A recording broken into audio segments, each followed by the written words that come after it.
In 1636, Flemish diplomat and artist Peter Paul Rubens would complete a harrowing painting called Saturn Devouring His Son, a shocking depiction of the ancient Roman myth that told of Saturn devouring his children in fear of one day being overthrown by them. The composition is carefully arranged, almost theatrical in its presentation. Saturn himself appears as a powerful, muscular figure, his body illuminated against a backdrop of dark storm clouds. These clouds seem to swirl with an ominous energy, amplifying the sense of doom that permeates the entire scene. His anatomical form is rendered with Renaissance precision, each muscle defined, each shadow carefully placed to create depth and drama. In his arms, Saturn cradles the small body of his son, frozen in a moment of horrific violence. The child's face shows pain and anguish, the features twisted in agony yet still clearly human, still recognizably a person suffering. The positioning of the figures feels choreographed, deliberate. There is a certain grace to the horror, as if Rubens wanted to create something terrible yet undeniably beautiful. The color palette is rich and varied. Deep reds and browns dominate, but they are balanced by areas of lighter flesh tones and the grey-blue of the tumultuous sky. The brushwork is refined, controlled. Every stroke serves a purpose. This is the work of a master craftsman, someone who has studied the human form extensively and knows exactly how to manipulate paint to create the illusion of three-dimensional space. The style is very reminiscent of Michelangelo, an influence Rubens absorbed whilst travelling through Italy. The dramatic use of light and shadow, the sense of divine punishment made manifest, the way the body becomes a vehicle for expressing both physical and spiritual torment. There is elegance here, even in horror. This is a painting designed to shock, certainly, but also to display technical mastery and classical education. And in fact, this painting itself would go on to deeply inspire another artist, one who would complete a painting of the exact same title and premise more than a century later. This is Saturn Devouring His Son by Francisco Goya. And the difference is immediately viscerally apparent. What we're presented with here is something fundamentally different from Rubens' interpretation. Where Rubens offered elegance and classical composition, Goya offers raw, unfiltered brutality. The figure of Saturn dominates the canvas, emerging from a void of pure, oppressive black. There is no landscape, no storm clouds, no context whatsoever. Just darkness and the horrific act itself. Saturn's face is the first thing that strikes you. His eyes are wide, bulging, almost popping from their sockets with what appears to be complete madness. But look closer at those eyes. There is something beyond madness there. There is horror. There is desperation. Some observers have noted that Saturn appears not triumphant or even angry, but terrified, as if he is compelled to commit this act against his own will, driven by forces he cannot control. His mouth gapes open impossibly wide, and between his teeth, he clutches the left arm of his victim. The body itself has already been partially devoured. The head is completely gone. The right arm has been torn away. What remains is a pale, limp torso that hangs in Saturn's grip like a piece of meat. And that is perhaps the most disturbing aspect of this painting. In Rubens' version, despite the violence, the child still looks like a child, still retains its humanity. In Goya's version, the body has been reduced to something else entirely. It looks less like a person and more like a carcass, something you might see hanging in a butcher's shop or lying in a ditch after being attacked by a wild animal. There is no dignity in death here, no peaceful release, just crude, animalistic consumption. The painting technique itself reinforces this sense of rawness. Where Rubens used careful, controlled brushstrokes, Goya's technique is loose, almost frantic. The paint is applied thickly in some areas, thinly in others. You can see the texture of the brushwork, the physical act of painting itself. It feels urgent, desperate, as if it needed to be expelled from his mind as quickly as possible. The blood running down Saturn's hands and arms is rendered with shocking directness. The pale flesh of the victim's body seems to glow against the surrounding darkness, drawing your eye unavoidably to the horror at the center of the composition.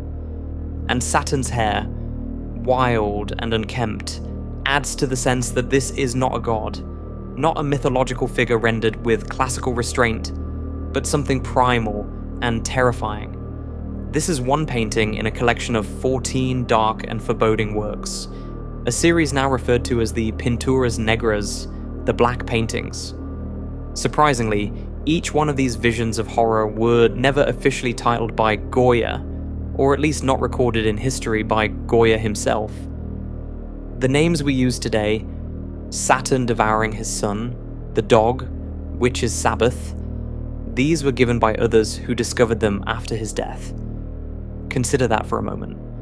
Francisco Goya is commonly regarded to be one of the most notable Spanish artists of all time. He completed paintings that were once bright and vibrant, filled with faces of contentment and bright blue skies. He painted scenes of festivals and celebrations, portraits of nobility draped in fine clothes, images of everyday Spanish life rendered with warmth and humanity. He even painted directly for the royal family as first chamber painter, creating works of refinement and beauty for the most powerful people in Spain. He was successful, respected, celebrated. He had achieved everything an artist of his era could hope to achieve. It only increases the mystery and awe of how an artist such as this created such disturbing imagery so vividly. How does a man go from painting kings and queens in gilded halls to painting this, a creature devouring its own offspring in an endless void? What transformation must occur in the human mind to travel that distance? If you're intrigued by these kinds of deep explorations into dark art and the artists who created them, consider subscribing to Hollow Frames. We delve into the stories behind haunting and controversial works that most channels won't touch. Unfortunately, beneath Goya's incredible genius was a tightening grip of madness and paranoia, increasing year by year, tragically accompanied by an undiagnosed illness that would leave him completely deaf. Most tragically, his deepest fear of losing his sanity would swiftly become his harshest reality, creating a vicious cycle. Fearing becoming old and paranoid would only increase his anxiety with each passing year, and that anxiety would feed back into the very mental deterioration he feared most. Many believe this troubled period of solitude and alienation from the people around him to be the burning catalyst for these paintings, a perfect window into how he visualized humanity and the world surrounding him during his final years. An almost tragic result of a once vibrant world he created, turning into something resentful, distrustful, and profoundly dark. But here is what makes these paintings truly extraordinary. What elevates them beyond simply being disturbing images created by a troubled mind. They were never meant to be seen. Goya did not paint these works on canvas in his studio. He did not prepare them for exhibition. He did not create them with an audience in mind. Instead, he painted them directly onto the plaster walls of his home, a villa outside Madrid known as La Quinta del Sordo, the house of the deaf man. He gave them no titles. He told no one about them. He exhibited them to no audience. They were completely, utterly private. These 14 paintings covered the walls of his dining room, his living spaces, possibly even his bedroom. Imagine that. Imagine living alone in isolation, surrounded by these images day after day, night after night. The Saturn painting, this vision of cannibalistic horror, hung on the wall of his dining room, the place where he took his meals in complete silence, unable to hear anything but his own dark thoughts. They were discovered only after his death, when new owners found them painted directly onto the wallpaper and plaster of the villa. In 1874, nearly 50 years after Goya died, a restorer named Salvador Martinez Cubels was hired to carefully peel these paintings from the walls and transfer them to canvas, a painstaking and delicate process that likely altered or even destroyed portions of what Goya originally created. What we see today in museums like the Prado are these transferred versions. What Goya himself saw, staring at his walls in the darkness and silence of his deaf world, may have been something slightly different. Some colors may have faded or changed. Some details may have been lost in the transfer. But the horror, the intensity, the psychological weight of these images, that remains fully intact. So the question becomes unavoidable. Why? Why did a successful court painter, a man who had achieved everything an artist of his era could achieve, retreat to an isolated villa and cover his walls with nightmares?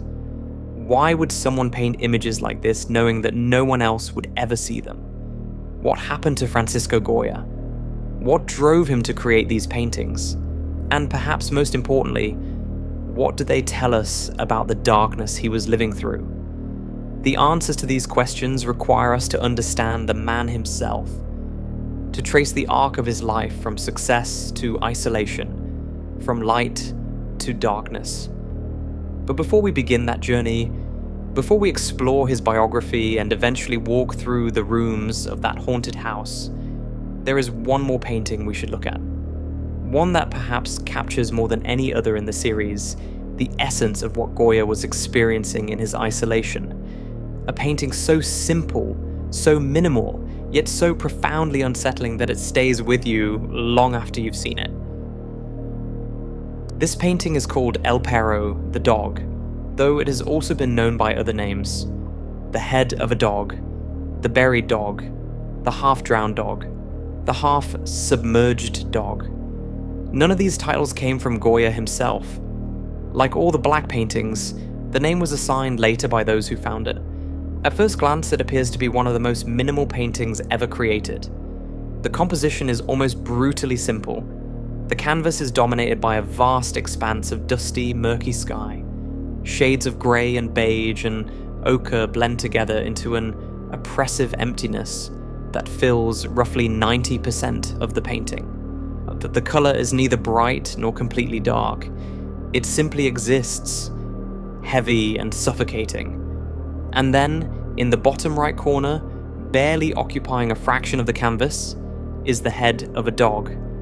The dog's muzzle is raised upward, tilted toward that empty sky as if looking for something, hoping for something. Its ears are pulled back against its head. And its expression, rendered with just a few simple brushstrokes, communicates something profoundly heartbreaking. Distress, desperation, helplessness. The dog appears to be trapped, submerged in some kind of mud or quicksand or the aftermath of a landslide. We cannot see its body. We cannot see what has trapped it. We can only see its head emerging from the earth, staring upward into nothingness. There is no narrative here, no story being told in the traditional sense, no other figures, no landscape details, no context to explain what we are seeing. Just a dog's head and an overwhelming sky.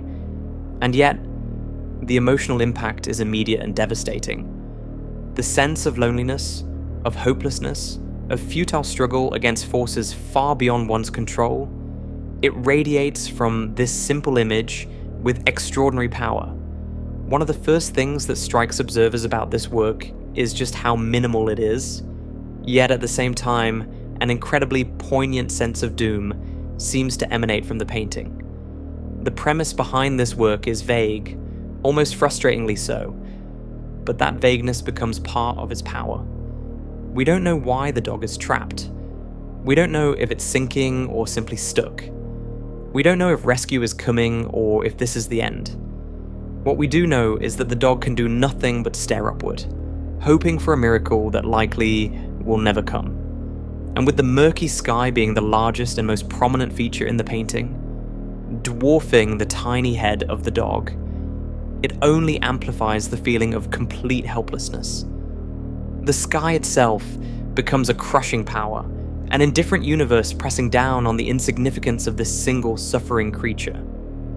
According to most observers, this painting is a depiction of Goya's own lack of hope, of man's futile struggles against the forces of the world. And when you consider that this was painted by a deaf man, Isolated in a villa outside Madrid, alone with his thoughts and his fears, the symbolism becomes even more devastating. The dog crying out into a void where no sound can be heard, where no help will come. This painting has stayed with many viewers long after they first see it. The fact that something so minimal in technique can create such a vivid feeling in execution, it really does immerse you into the mind of the creator, into what he was feeling during his isolation. But El Perro was not the only mysterious image covering the walls of Goya's home. Let's look at another. This painting is called La Leocadia, though it is also known as the Seductress, or simply a Manola.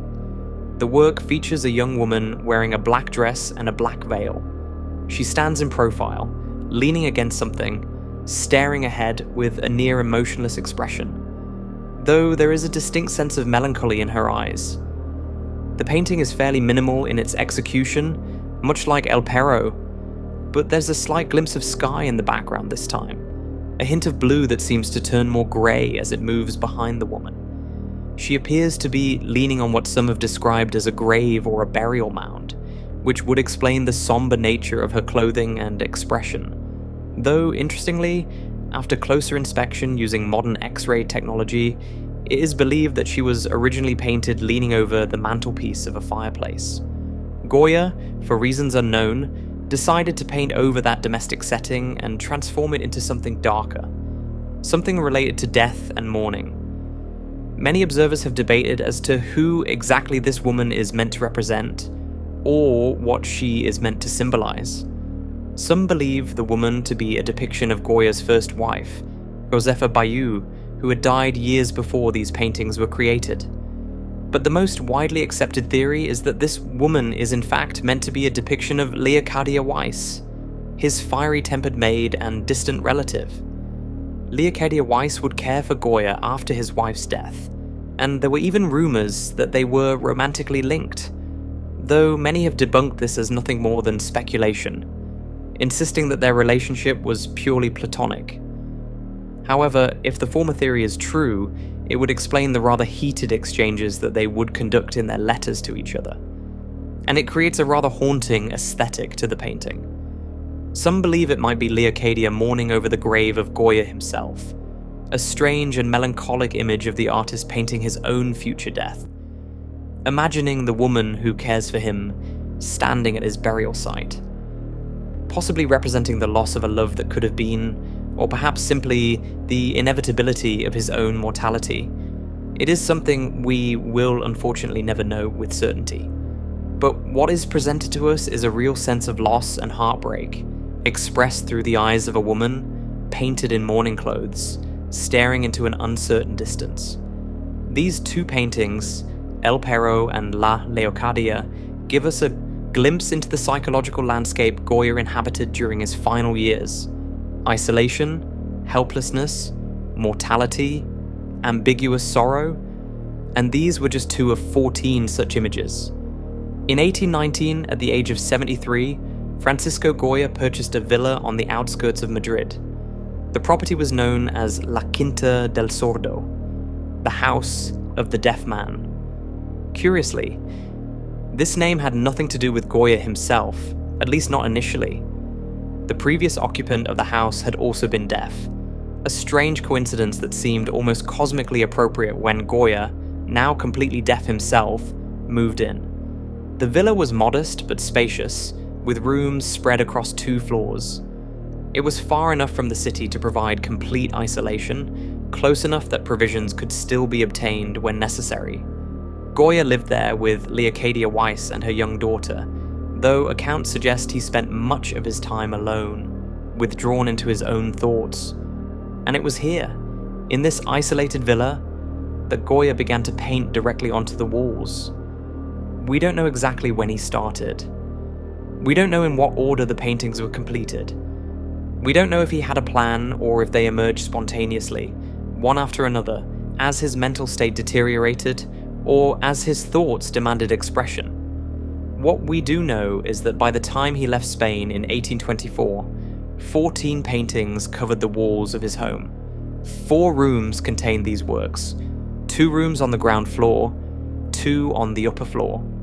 They varied in size and subject, but all shared a similar darkness, a similar sense of psychological unease. Saturn devouring his son in the dining room, pilgrims with ghostly faces crowding across panoramic walls, old men eating soup with corpse-like expressions, witches gathering around a demonic goat, the fates holding a bound man captive, 2 figures fighting with clubs while trapped up to their knees in earth, and of course the dog, staring upward into emptiness. Imagine living in this house. Imagine walking through these rooms every single day, surrounded by these images. Imagine eating your meals beneath Saturn's wild, horrified eyes. Imagine lying in bed at night, unable to hear the wind outside or the creaking of the house, with only your thoughts and these painted nightmares for company. What sticks out to many observers is that these paintings were spread throughout his entire home, not confined to one room, not hidden away in a studio. They were integrated into his living space. He looked at them constantly. They were his companions in isolation. And as the sun went down each evening and darkness filled the house, these figures would recede into shadow, barely visible but always present, always watching. Modern technology has revealed something fascinating about these paintings. Using X-ray analysis and infrared imaging, researchers have discovered that Goya frequently changed these works, even after completing them. La Leocadia, as mentioned, was originally painted leaning against a fireplace mantelpiece, before Goya transformed it into a grave. Another painting, which we'll explore later, originally depicted something entirely different before being painted over. This raises intriguing questions. What was he trying to achieve? Why keep changing them? What did the original versions look like, and what compelled him to paint over them and create something even darker? These paintings were private. No one else would see them. And yet Goya seemed determined to refine them, to push them further into darkness, to achieve some specific vision that existed only in his mind. When Goya left Spain in 1824, escaping political persecution and seeking refuge in France, he left these paintings behind. He never spoke of them publicly. He never exhibited them. He never titled them or explained them. They simply existed, hidden on the walls of an abandoned villa outside Madrid. For decades, they remained there, unknown to the world. The house changed hands, new owners moved in and out, and the paintings stayed, slowly deteriorating, exposed to moisture and temperature changes and the passage of time. It wasn't until 1874, nearly 50 years after Goya's death, that they were truly discovered. Baron Frédéric Émile d'Erlanger, a wealthy banker, purchased the property and recognized that something extraordinary covered these walls. He hired a restorer, Salvador Martinez Cubels, to undertake the delicate and dangerous task of removing the paintings from the plaster and transferring them to canvas.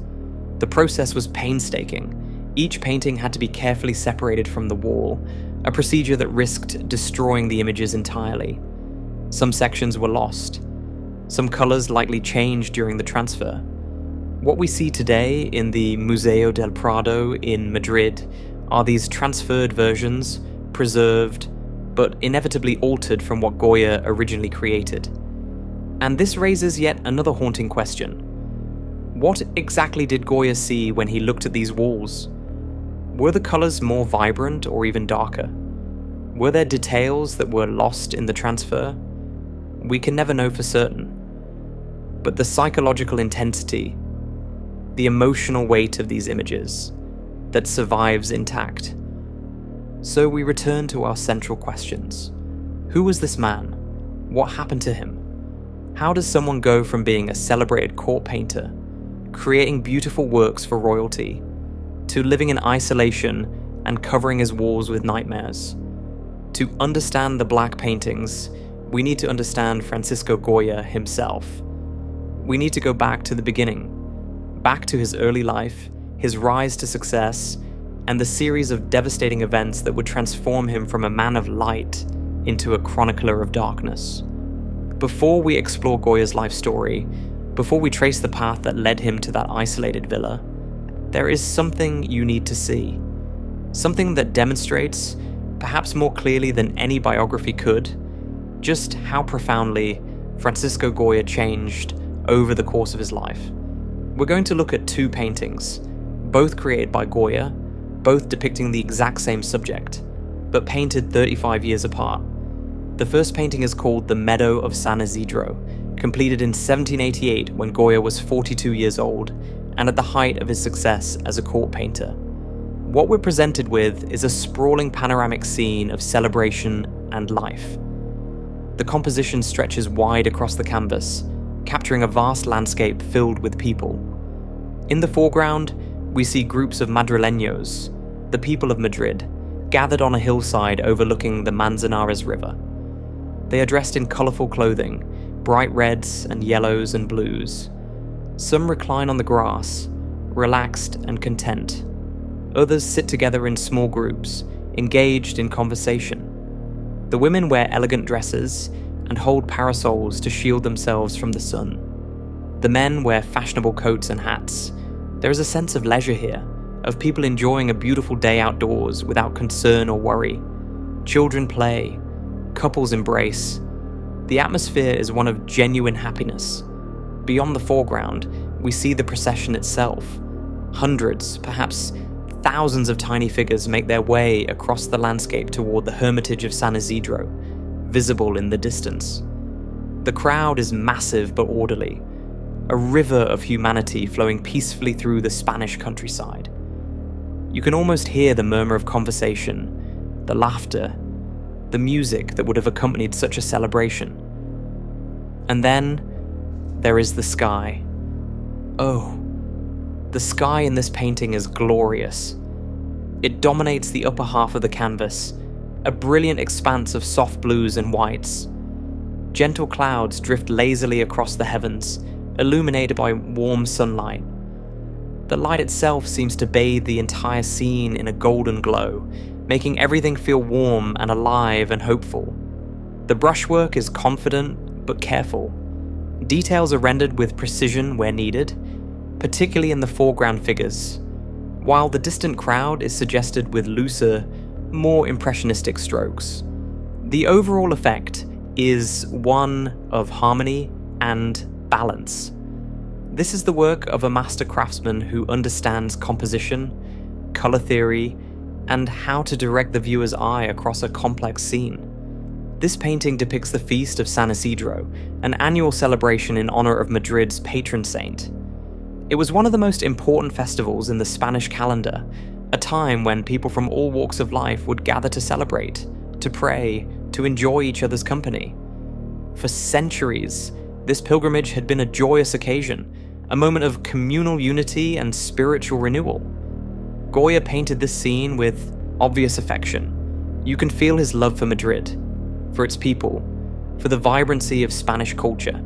This is a celebration of life itself. There is no darkness here, no foreboding, no sense that anything could ever go wrong. It is a snapshot of a world that feels secure, ordered, and full of possibility. Now let's look at the second painting. This is also called The Pilgrimage to San Isidro, though some refer to it as La Romería de San Isidro. It was painted sometime between 1819 and 1823 as part of the Black Paintings series. Goya was now in his 70s, deaf, isolated, living in his villa outside the city, and he chose to paint this same subject again. The same festival, the same pilgrimage, the same celebration, but everything has changed. The composition is still panoramic, still showing a crowd of people making their way across a landscape. But the similarities end there. Where the 1788 painting glowed with light and colour, this version is dominated by darkness and shadow. Where the earlier paintings showed individual faces and detailed figures, this version presents a mass of barely distinguishable forms. The sky, which in the earlier painting was a source of warmth and beauty, is now oppressive and foreboding. Storm clouds churn overhead, rendered in sickly yellows and dark greys. There is no sunlight here, no gentle illumination, only a dim, apocalyptic glow that makes everything feel toxic and threatening. The landscape itself has become harsh and barren. The gentle hills of the earlier painting have transformed into rocky, hostile terrain. There is no grass, no sense of natural beauty. Just desolate earth and the suggestion of distant mountains shrouded in darkness. And then there are the people. In the foreground, we can see individual faces, and they are disturbing. Their expressions are twisted, grotesque. Some appear to be singing or shouting, their mouths open wide, but there is no joy in these expressions. They look manic, frenzied, perhaps drunk. Their faces are painted with crude, harsh brushstrokes that make them seem almost inhuman. One figure in particular draws the eye, a person whose face is turned toward us with a disturbing grin, features warped and exaggerated. The clothing is dark and shapeless. Many of the figures appear to be wearing nuns' habits or monks' robes, but there is nothing holy or reverent about them. They look like a mob, a chaotic mass of humanity that has lost all sense of order or decorum. But here is perhaps the most unsettling aspect of this painting. As your eye travels toward the background, toward the distant crowd of pilgrims making their way across the landscape, you begin to notice something strange. The faces disappear, not because they are too far away to see clearly, but because they seem to have been deliberately obscured or removed. The masses in the distance appear as ghostly, faceless forms, shapes wrapped in dark robes with no features visible at all. They could be people, they could be spirits, they could be nothing more than shadows moving across the earth. The loss of individual identity is complete. What was once a celebration of community has become a vision of dehumanized masses, reduced to a single undifferentiated horde. The brushwork itself reflects this transformation. Where the 1788 painting was carefully constructed with attention to detail, this version is raw and aggressive. Paint is applied thickly, almost violently in some areas. The texture is rough. There is no attempt at beauty or refinement. This is art as exorcism, as if Goya needed to expel something dark from his mind, and this was the only way to do it. Think about what this means. Goya chose to paint the same subject twice, separated by more than 3 decades. The first time, he celebrated. He captured its joy, its color, its sense of communal belonging. The second time, he transformed it into a nightmare. The same festival, the same pilgrimage, but seen through eyes that had witnessed too much, that had lost faith in humanity, that could no longer find beauty in crowds or meaning in celebration. What happened between these two paintings? What did Goya experience in those 35 years that could transform his vision so completely? What horrors did he witness? What losses did he endure? What illness ravaged his body and mind? The contrast between these two works is not just about style or technique. It is about worldview. It is about what happens to a person when their fundamental understanding of the world collapses, when optimism curdles into cynicism, when faith in humanity gives way to disgust and despair. And it's important to note that this transformation didn't happen overnight. It wasn't a single traumatic event that changed Goya, though there were certainly specific moments that scarred him deeply. Rather, it was a gradual accumulation of experiences, losses, and revelations. A slow descent into darkness that accelerated in his final years until he found himself alone in a villa, painting nightmares on his walls. So we need to go back. We need to understand who Francisco Goya was before he became the creator of the Black Paintings. We need to see his early life, his successes, his ambitions. We need to witness the illness that took his hearing, the war that traumatized him, the political events that shattered his faith in society, the isolation that left him alone with his thoughts. Only then can we truly understand these paintings. Only then can we walk through the rooms of his house and comprehend what we're seeing. Because the Black Paintings are not random nightmares, they are a record, a map of psychological devastation, and every image, every brushstroke, has a reason behind it.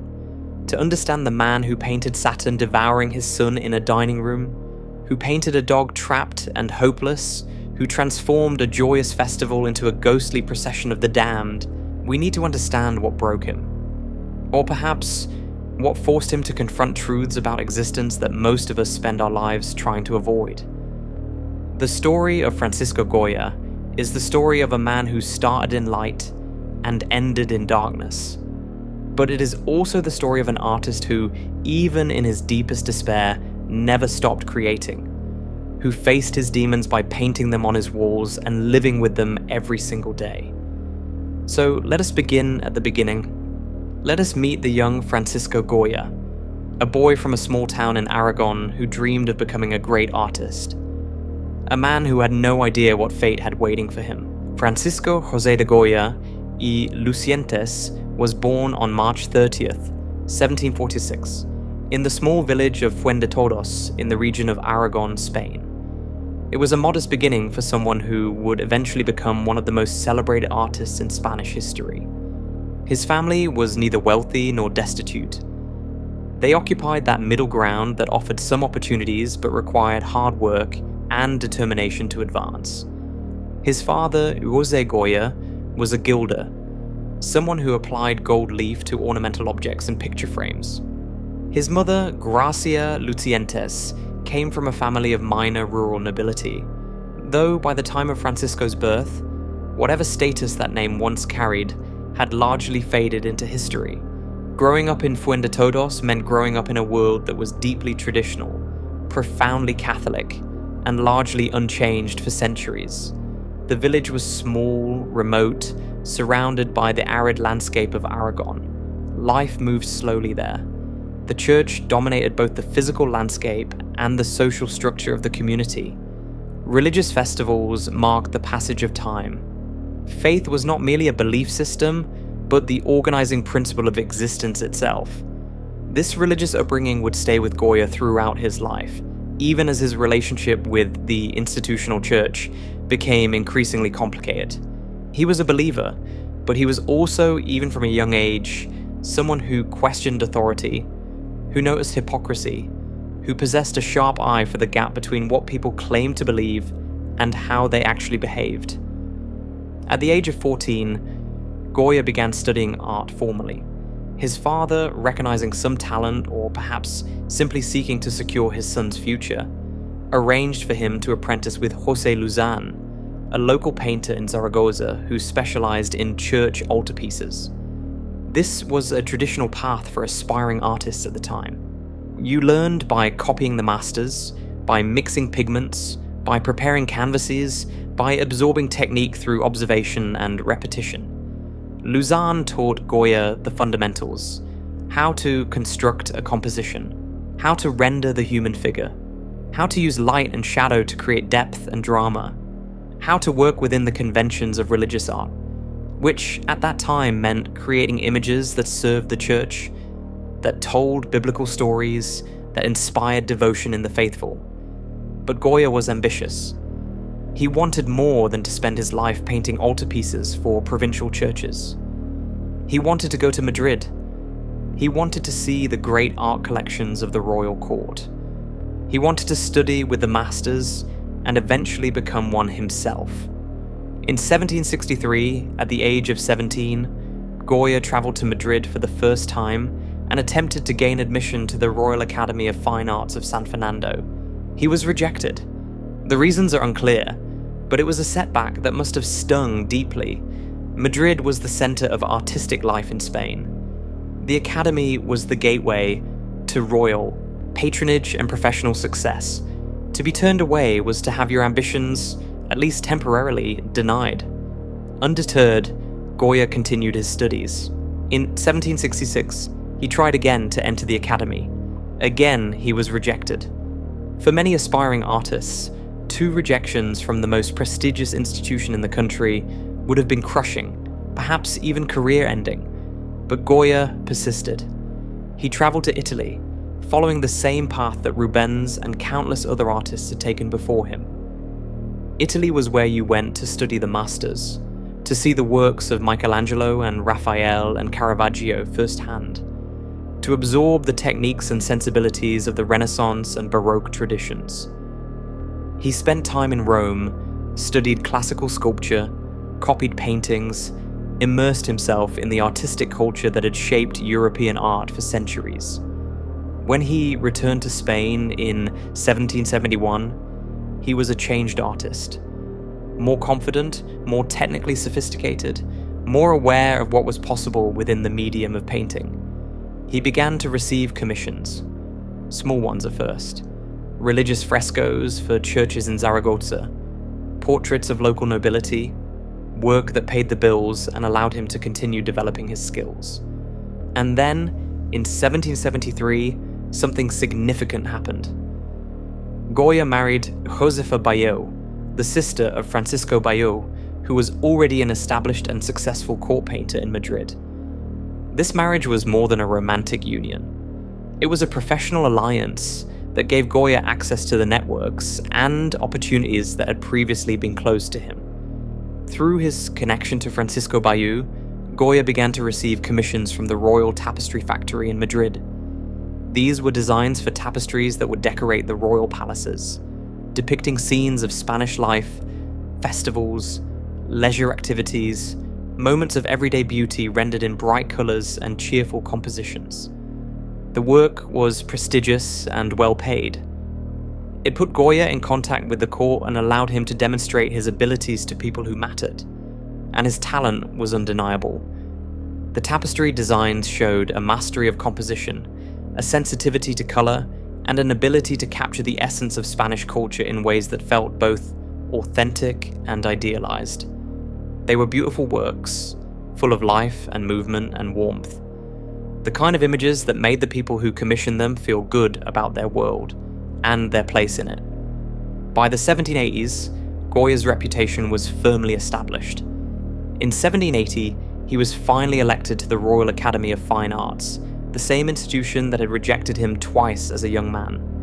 In 1786, he was appointed painter to the king, a position that came with a steady salary and access to the highest levels of Spanish society. And in 1789, he achieved the pinnacle of his profession when he was named first court painter to King Charles IV.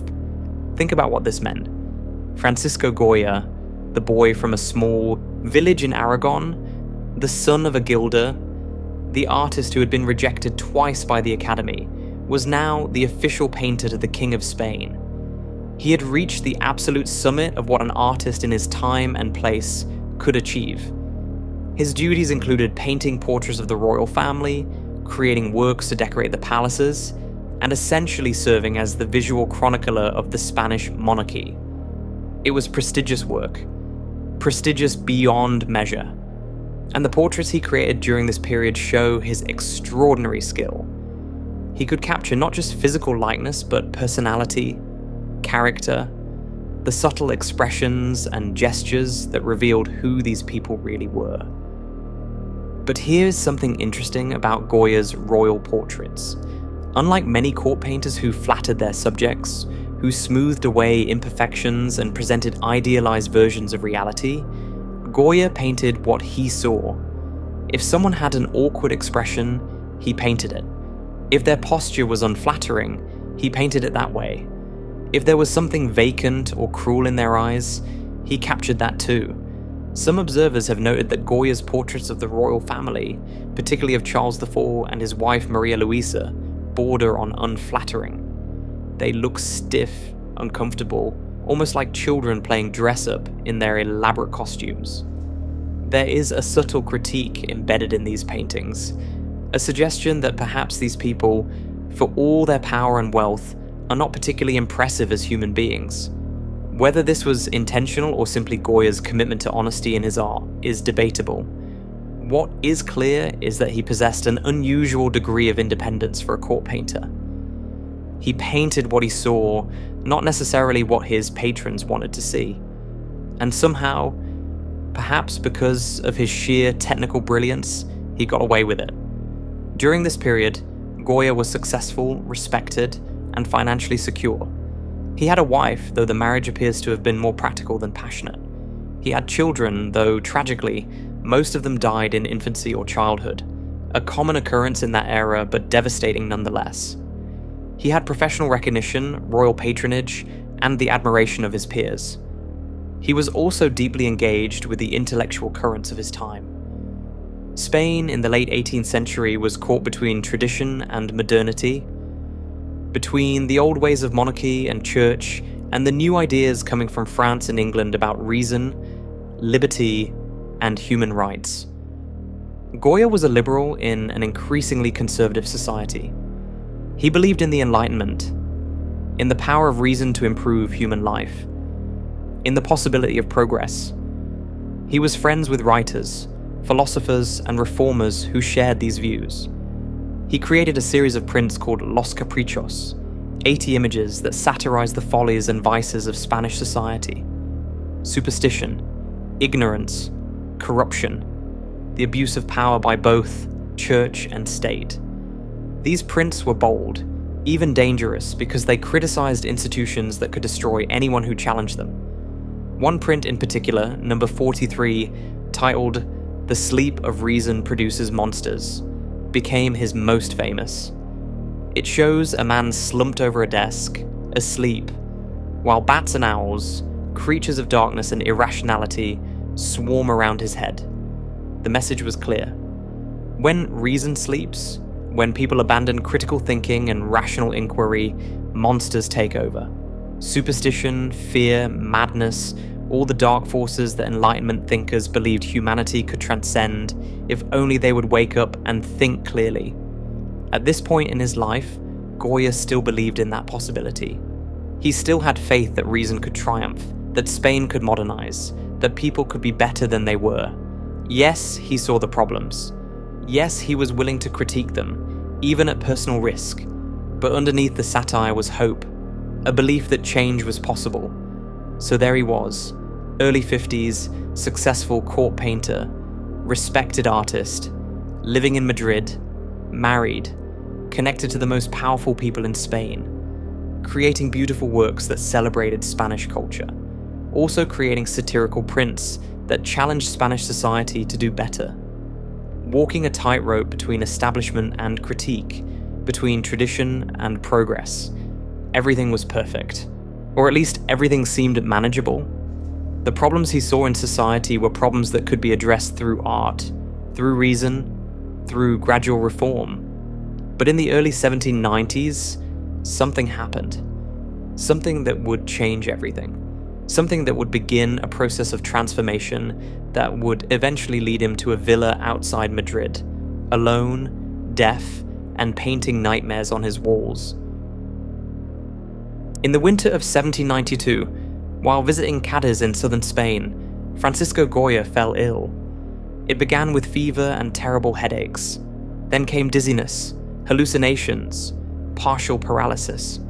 His vision blurred, his balance failed. He became bedridden, delirious, convinced at times that he was dying. For months, he hovered in this state, suspended between life and death. Doctors were called, treatments were attempted. Bleedings, purgings, all the standard medical interventions of the era, which is to say interventions that were often as dangerous as the diseases they claimed to treat. Nothing helped.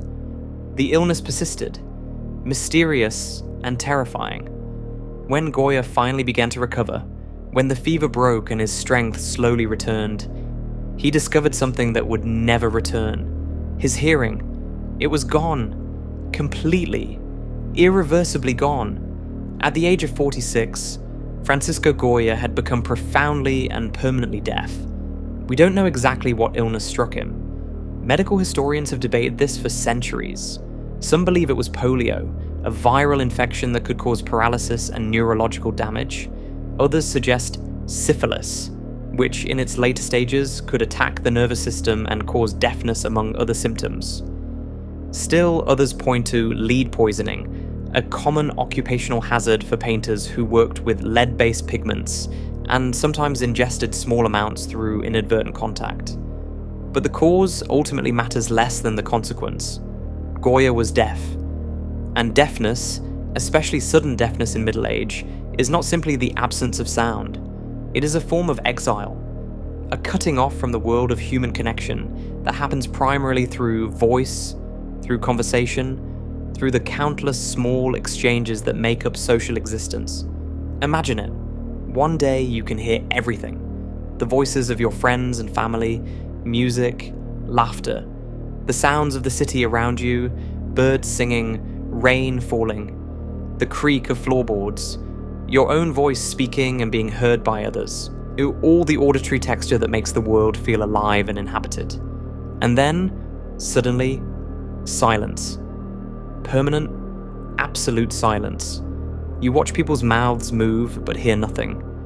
You see musicians playing instruments but perceive no sound. You shout and cannot hear your own voice. You are surrounded by people but utterly, profoundly alone. For Goya, who was by nature sociable, who enjoyed conversation and debate, who had spent years cultivating relationships with the intellectual and artistic elite of Madrid, this isolation must have been devastating. Communication became laborious, frustrating. He could write notes, yes. People could write responses.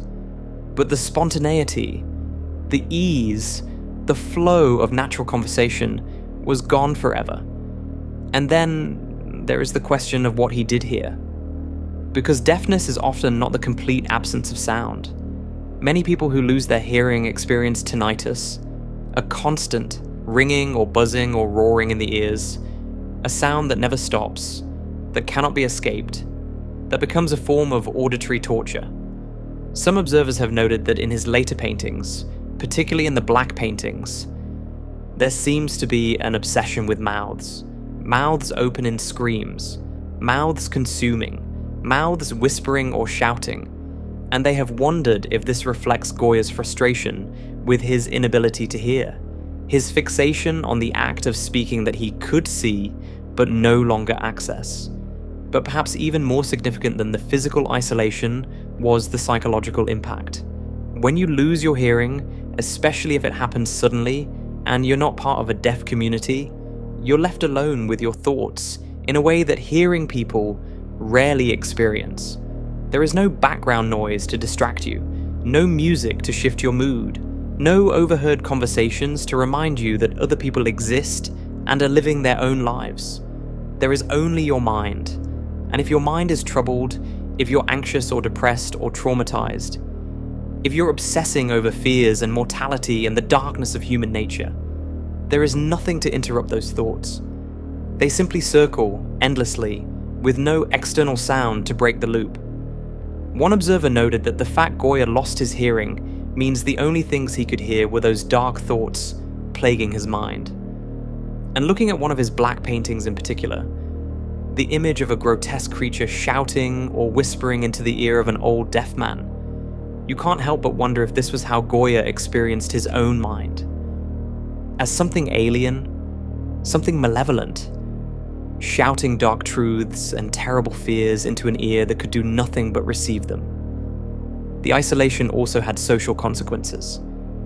As his deafness progressed, Goya withdrew more and more from public life. Attending gatherings became awkward and exhausting. He could no longer follow conversations. He felt excluded even when physically present. So he began to stay home more often, to avoid situations where his disability would be highlighted, where he would be reminded constantly of what he had lost. And there was something else.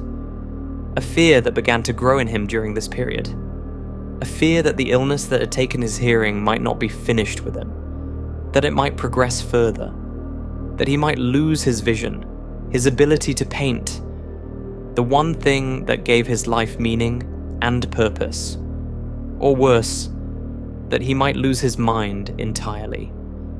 This fear of going mad, of losing his sanity along with his hearing, became an obsession. And obsessions, as we know, have a terrible way of feeding themselves. The more you fear something, the more you think about it. The more you think about it, the more anxious you become. And anxiety itself can produce symptoms that feel like madness, creating a vicious cycle where fear of losing your mind becomes a kind of self-fulfilling prophecy. There is a painting Goya created in 1794, just 2 years after his illness. That gives us a glimpse into his state of mind during this period. It is called The Yard of a Madhouse, and it depicts the interior of an insane asylum. The scene shows a large dark room with high walls and minimal light. In this space, multiple figures are confined. Some sit hunched over, isolated in their own private hells. Others gesture wildly, caught in delusions or hallucinations. One figure stands at the center, arms raised dramatically, performing for an audience that isn't paying attention. Another is restrained, held down by what appears to be a guard or attendant. The atmosphere is one of despair and abandonment. These are people who have been removed from society, locked away because their minds have broken in ways that make them inconvenient or frightening to others. And there is no hope here, no suggestion of treatment or recovery, just containment, just waiting to die in darkness. This painting was created during the period when Goya was still recovering from his illness, when the deafness was new and terrifying, when he didn't yet know if he would recover fully or if this was just the beginning of a longer decline. And it's hard not to read his own fears into this image. The fear of ending up in such a place, of losing control of his own mind, of being reduced to a figure in a dark room, performing for no one, unable to communicate, cut off from everything that makes life meaningful. But there is another painting we need to look at, one that shows us something remarkable about Goya's character, even in his darkest moments. This painting is called Self-Portrait with Dr. Arrieta, and it was created in 1820, during the period when he was painting the black paintings on the walls of his villa. The image shows Goya himself, clearly ill, perhaps dying. He slumps backward in the arms of his doctor, Eugenio Garcia Arrieta, who supports him and holds a glass of medicine to his lips.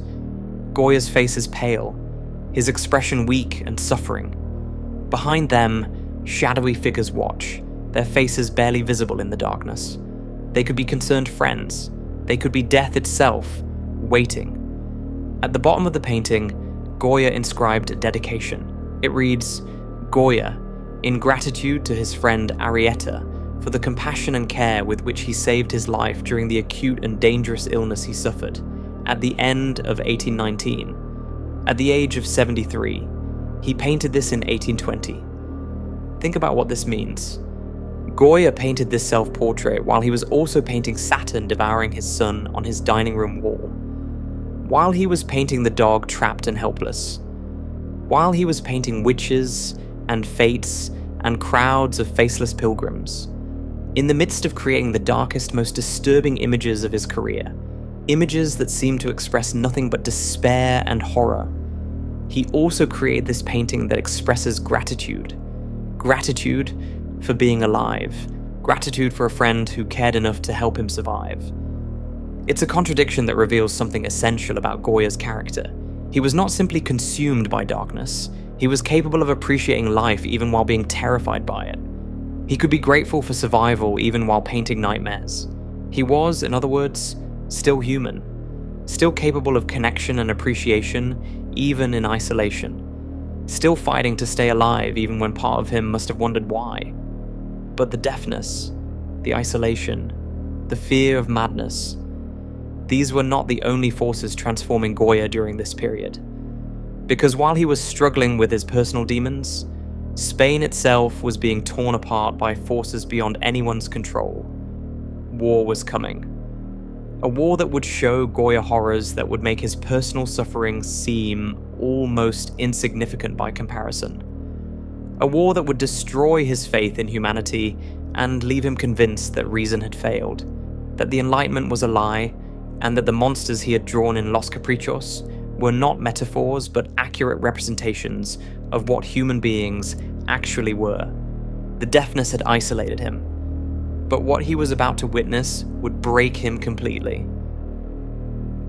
In 1807, Napoleon Bonaparte, having conquered much of Europe, turned his attention to Spain. The official story was that French troops were simply passing through Spain on their way to invade Portugal, Spain's neighbor and Britain's ally. The Spanish government, weak and corrupt, allowed this passage. It was a catastrophic mistake. By 1808, French forces had occupied key Spanish cities. Napoleon forced King Charles IV and his son Ferdinand VII to abdicate, installing his own brother, Joseph Bonaparte, as the new King of Spain. In a matter of months, Spain had ceased to be an independent nation and had become, effectively, a French colony. The Spanish people did not accept this. On May 2, 1808, the citizens of Madrid rose up in rebellion against the French occupation. It was a spontaneous uprising, poorly organized, driven more by rage and national pride than by any coherent military strategy. The French response was swift and brutal. Hundreds of Spanish civilians were arrested. And on the night of May 3rd, they were taken to various locations outside the city and executed by firing squad. Goya would later immortalize this moment in one of his most famous paintings, the 3rd of May, 1808. The image shows a group of Spanish civilians, illuminated by the harsh light of a lantern, facing a line of French soldiers with rifles. The central figure, wearing a white shirt, spreads his arms wide in a gesture that recalls the crucifixion of Christ. His face shows both defiance and terror as he stares at the barrels of the guns pointed at him. Around him, other prisoners wait their turn. Some cover their faces, some pray. Behind them, the bodies of those already executed lie in pools of blood. It is a painting of extraordinary power, one that would influence how later generations depicted war and its atrocities. But it was painted in 1814, after the war had ended. During the war itself, Goya documented what he saw in a different way, through a series of prints that would not be published until decades after his death. The series is called The Disasters of War, and it consists of 82 images showing the reality of the Peninsular War with unflinching, brutal honesty. No heroism, no glory, no noble sacrifices, just suffering, cruelty, and death. The images show civilians being executed, women being raped, bodies mutilated and hung from trees, soldiers bayoneting defenseless prisoners, corpses stacked like firewood, famine victims reduced to skeletons, fighting over scraps of food, the complete breakdown of civilization and the revelation of what human beings are capable of when the thin veneer of social order is stripped away. One print is titled, "One Cannot Look at This." It shows bodies impaled on tree branches, displayed like hunting trophies. Another is called "Great Deeds Against the Dead," depicting the dismembered corpses of soldiers, their bodies hacked apart and left to rot. Another shows a woman defending herself against a soldier attempting to rape her, titled simply, "And They Are Like Wild Beasts." These prints were not propaganda for one side or the other. Goya showed atrocities committed by both the French and the Spanish. He showed the cruelty of the occupiers and the barbarism of the resistance. He showed that in war, everyone becomes a monster, that the violence unleashes something in people that cannot be controlled or justified, no matter how righteous the cause might seem. And here is what makes this even more devastating for Goya, specifically. He witnessed much of this horror in silence. He was deaf. He could not hear the screams of the victims. He could not hear the orders being shouted. He could not hear the crack of gunfire or the explosions or the sounds of a city under siege. He could only see, only watch, only walk through the aftermath and observe the bodies, the blood, the destruction. Can you imagine how that must have amplified the trauma? To witness violence, but be unable to hear it. To experience it as a kind of terrible silent film playing out in front of you, with no auditory cues, to help you process what you're seeing, or to warn you when danger is approaching. A hearing person in a war zone has at least some warning. They can hear soldiers coming. They can hear gunfire in the distance and know to take cover. They can hear screams and know where the danger is. For Goya, there was nothing. Just the sudden appearance of violence. Just the visual evidence of what had already happened. Just walking into a plaza and seeing bodies. Just turning a corner and encountering a scene of execution or torture already in progress, with no warning, no preparation, no way to anticipate or brace yourself. And afterward, there was no way to talk about it. No community of survivors sharing their experiences and helping each other process what they had witnessed. No therapy, no counseling, no understanding of psychological trauma. In that era, if you survived a war but couldn't function afterward, you were simply considered weak or broken. The very concept of what we now call PTSD, post-traumatic stress disorder, did not exist. There was no framework for understanding why someone might be haunted by what they had seen, why they might have nightmares, why they might become withdrawn and paranoid and unable to trust anyone. For Goya, all of this happened in isolation. He saw the worst that humanity had to offer. He documented it in his prints, images so disturbing that he knew they could never be published during his lifetime. And then he had to live with those memories, replaying them in his mind with no auditory distraction, no music to soothe, no conversation to redirect his thoughts, no sound at all to break the endless loop of traumatic images cycling through his consciousness. The Peninsular War lasted from 1808 to 1814, 6 years of brutal, grinding conflict. The French never fully controlled Spain despite their military superiority. Guerrilla fighters harassed their supply lines, ambushed their patrols, made occupation a nightmare of constant threat and retaliation. The French responded with increasing savagery, executing suspects, burning villages, trying to terrorize the population into submission. The Spanish resistance responded with equal brutality, torturing captured soldiers, massacring collaborators, proving that they could be just as cruel as their oppressors. And through it all, Madrid suffered. Food became scarce, famine set in, disease spread. The civilian population, trapped between two armies, bore the worst of the suffering. Goya watched his city, the place he had celebrated in his tapestry designs and early paintings, transform into something unrecognizable. The festivals, the gatherings, the sense of community and joy he had once captured on canvas, all of it was gone, replaced by fear and hunger and death. By the time the war finally ended in 1814, when the French were driven out and Ferdinand VII returned to claim his throne, Spain was devastated. Hundreds of thousands had died. The economy was in ruins. The social fabric was torn apart. But at least it was over. At least people could begin to rebuild, to try to return to some kind of normalcy. Except for Goya, it wasn't over. Wars end, but trauma does not.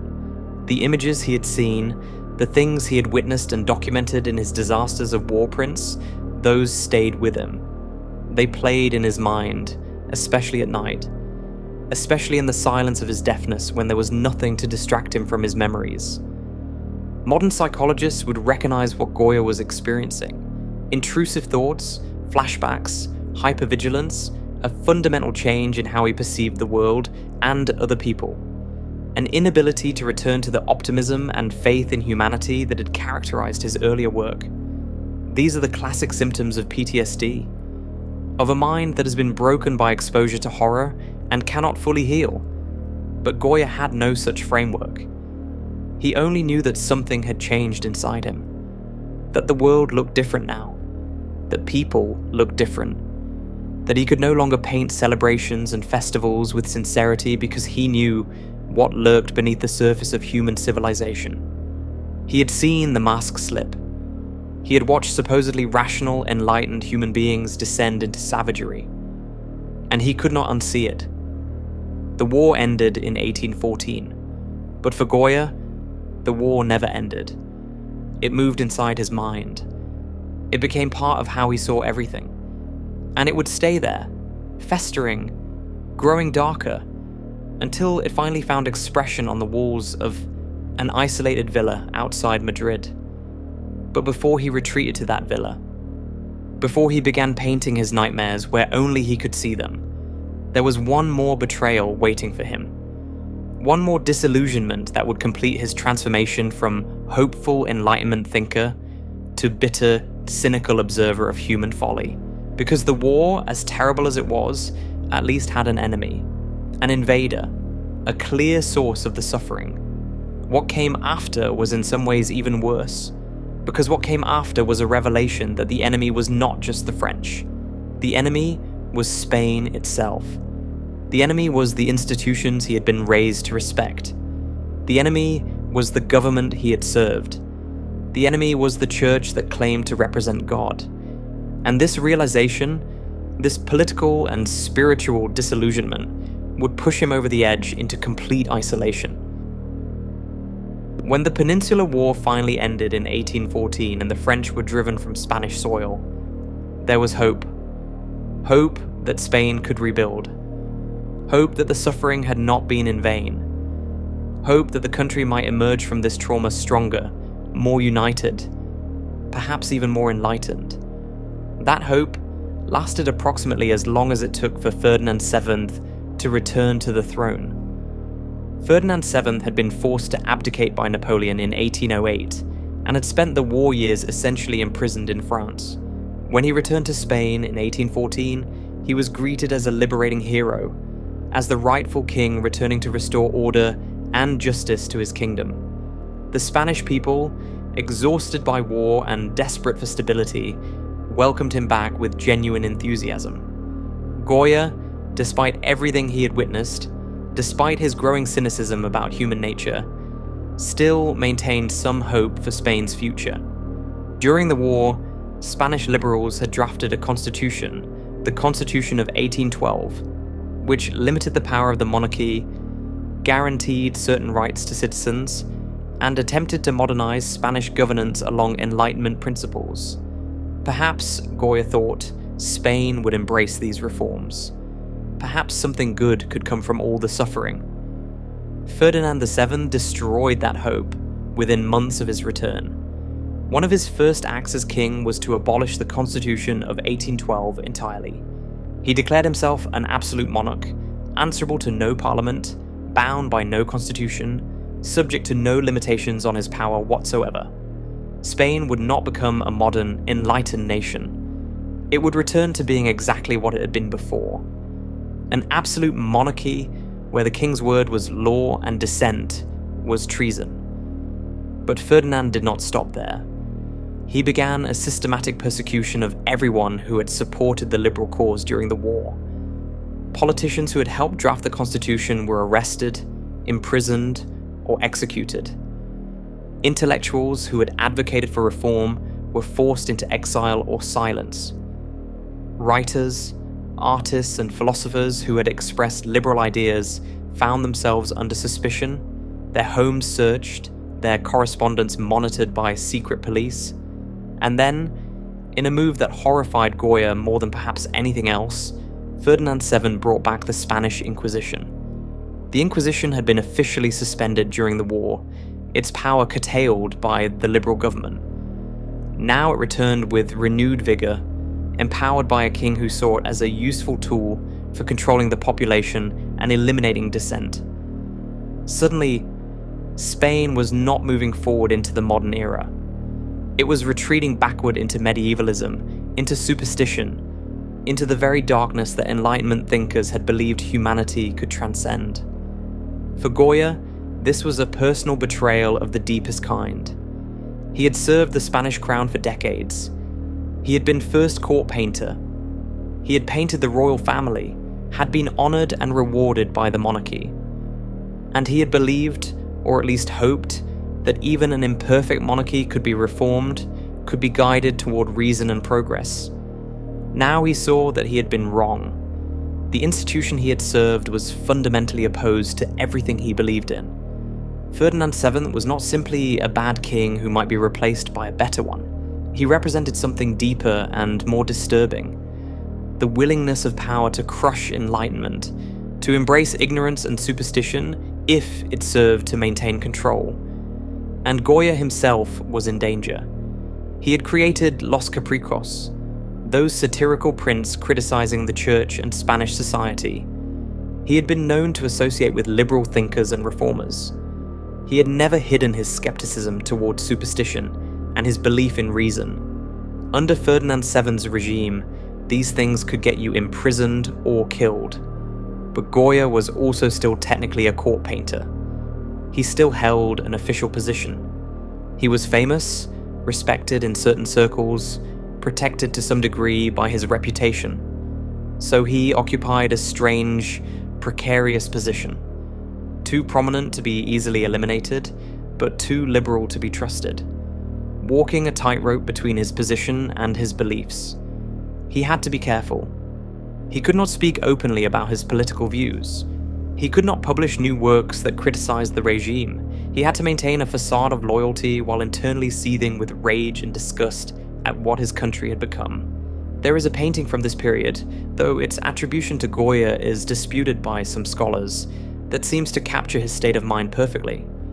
It is called El Colosso, the Colossus. The image shows a giant figure rising above a landscape, his massive form dominating the sky. He appears to be naked or barely clothed, his fists clenched as if ready to fight or destroy. His face is turned away, so we cannot see his expression, but his posture radiates aggression and threat. Below this giant, in the landscape at his feet, we see a scene of chaos and panic. Tiny figures flee in all directions, horses rear up in terror, carts overturn, people abandon their belongings and run for their lives, scattering like insects before an approaching storm. The only figure that does not flee is a single donkey in the foreground, standing still and calm while everything around it descends into chaos. The painting has been interpreted in many ways. Some see the giant as Napoleon, as the threat of foreign invasion that terrorized Spain. Others see him as war itself personified, an unstoppable force that crushes everything in its path. But there is another interpretation that seems particularly relevant to Goya's situation in the years after Ferdinand VII's return. The giant is Spain itself.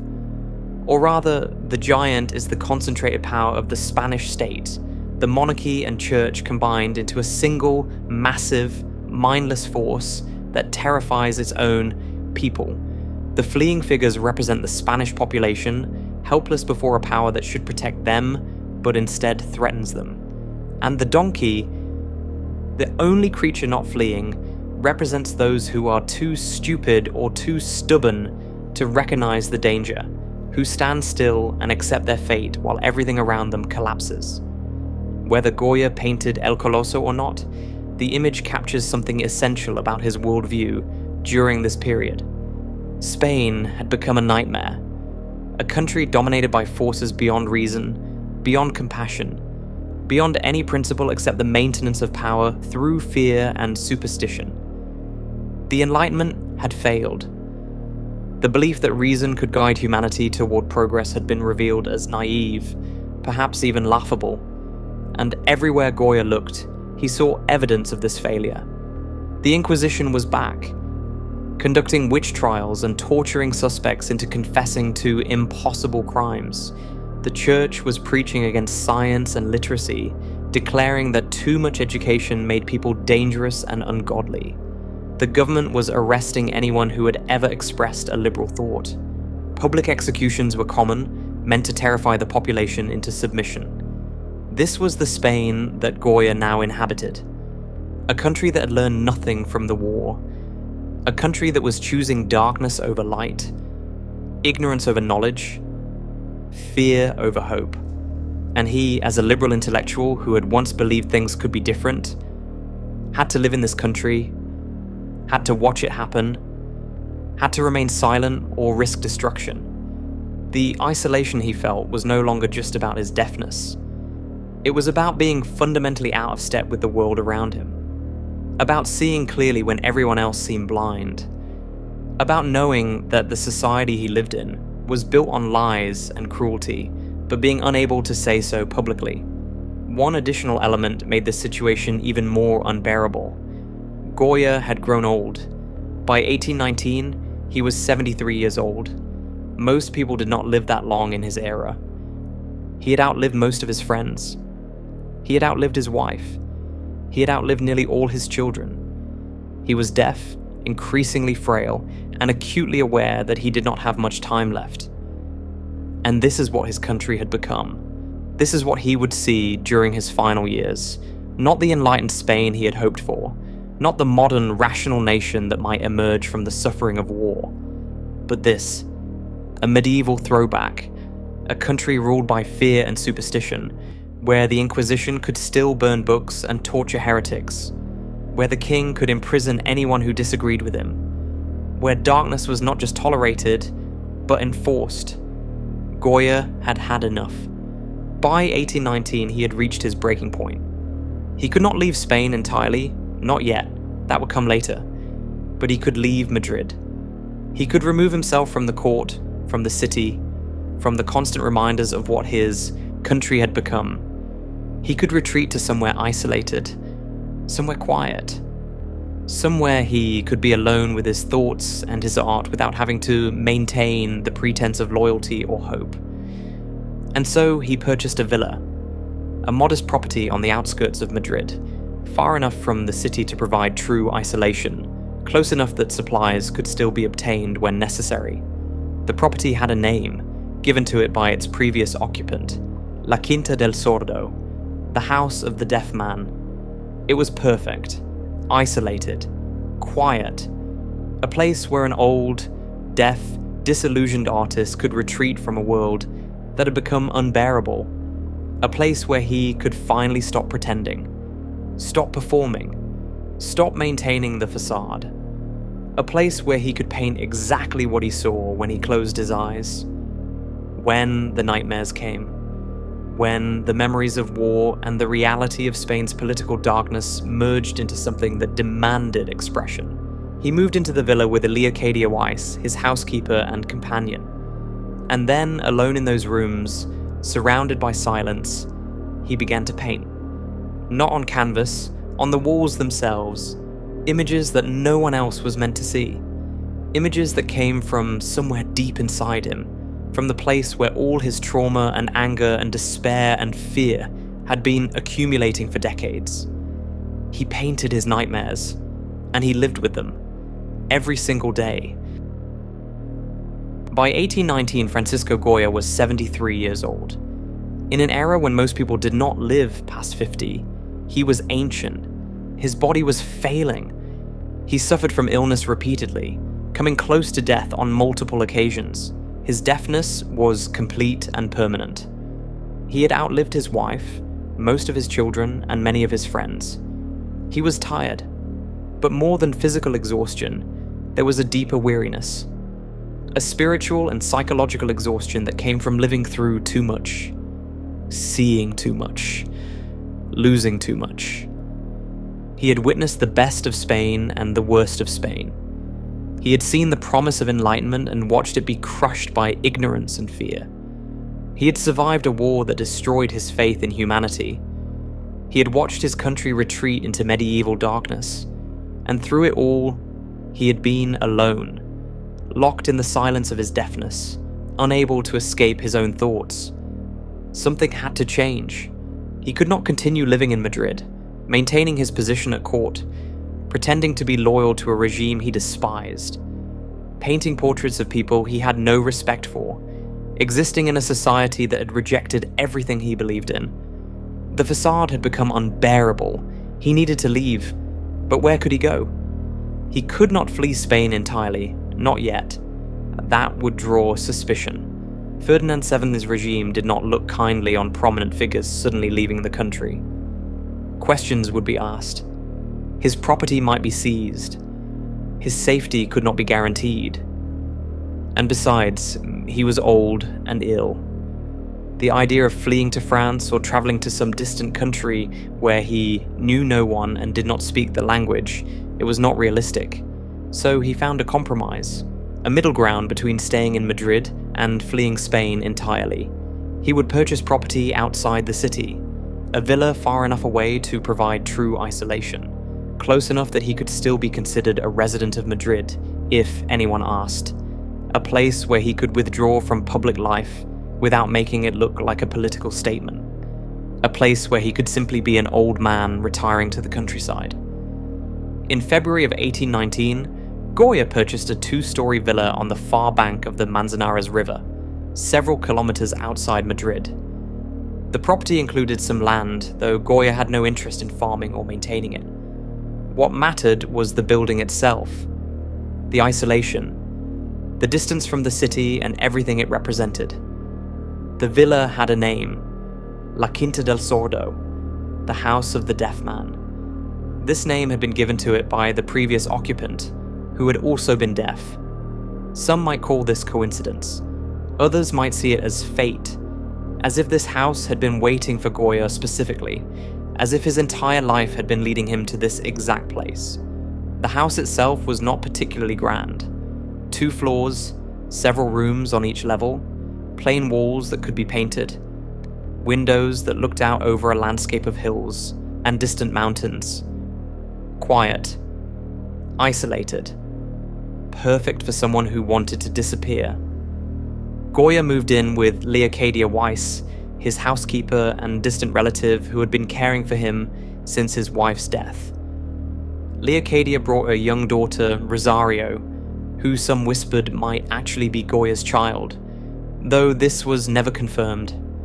The 3 of them lived in that house together, though by all accounts, Goya spent much of his time alone, withdrawing into his own space, his own thoughts.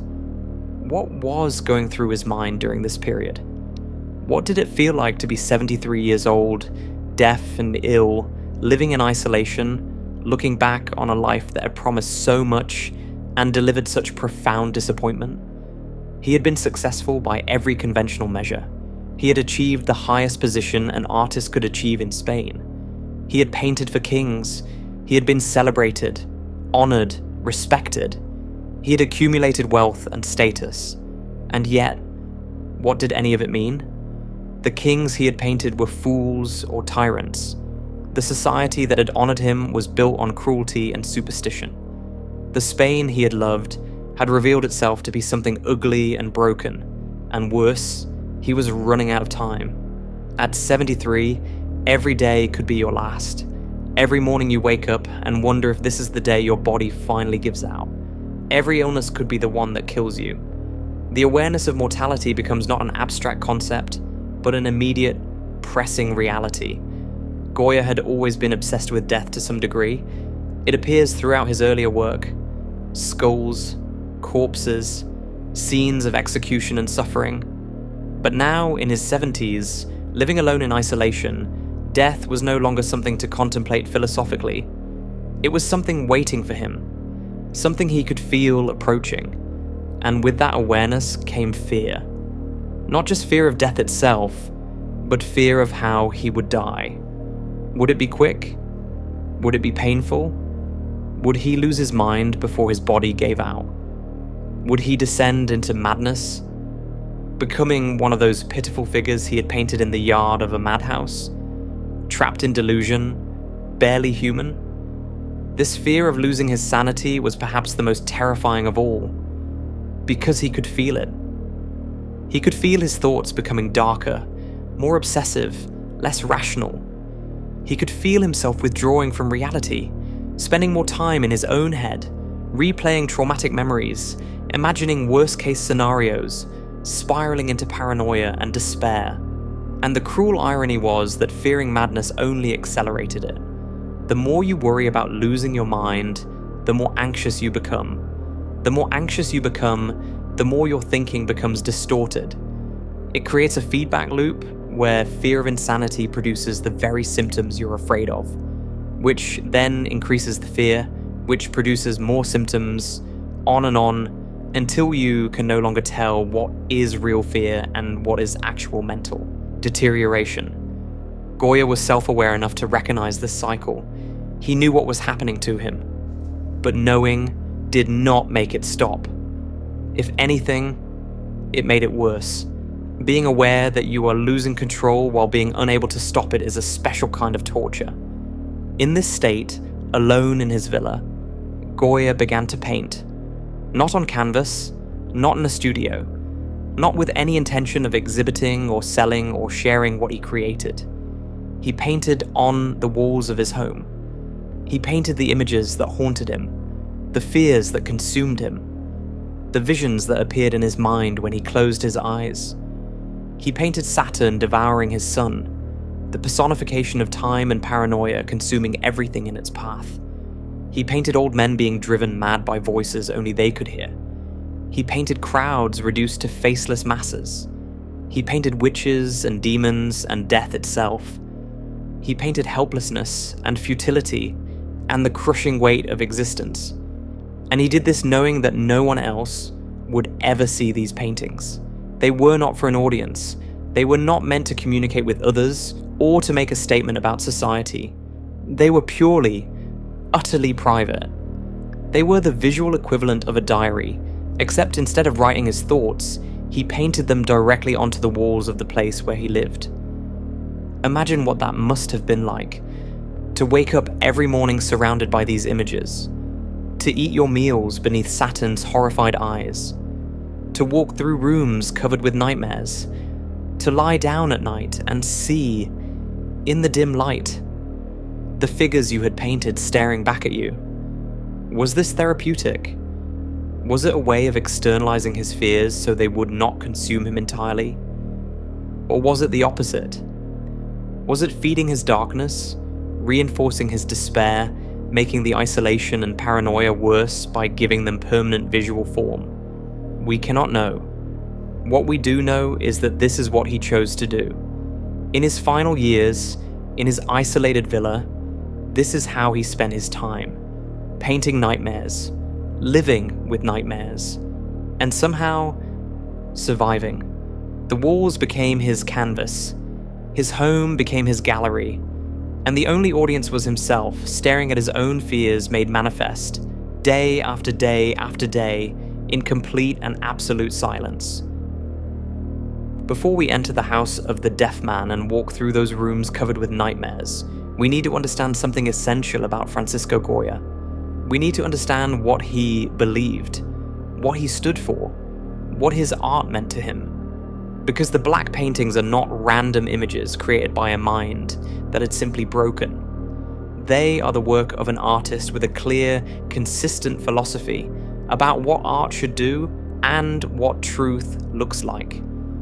Throughout his life, Goya believed that art should tell the truth. Not comfortable truths, not the truths that powerful people wanted to hear, but actual truth. The truth about human nature, the truth about society, the truth about power and how it corrupts, the truth about suffering and injustice and the darkness that lurks beneath the surface of civilization.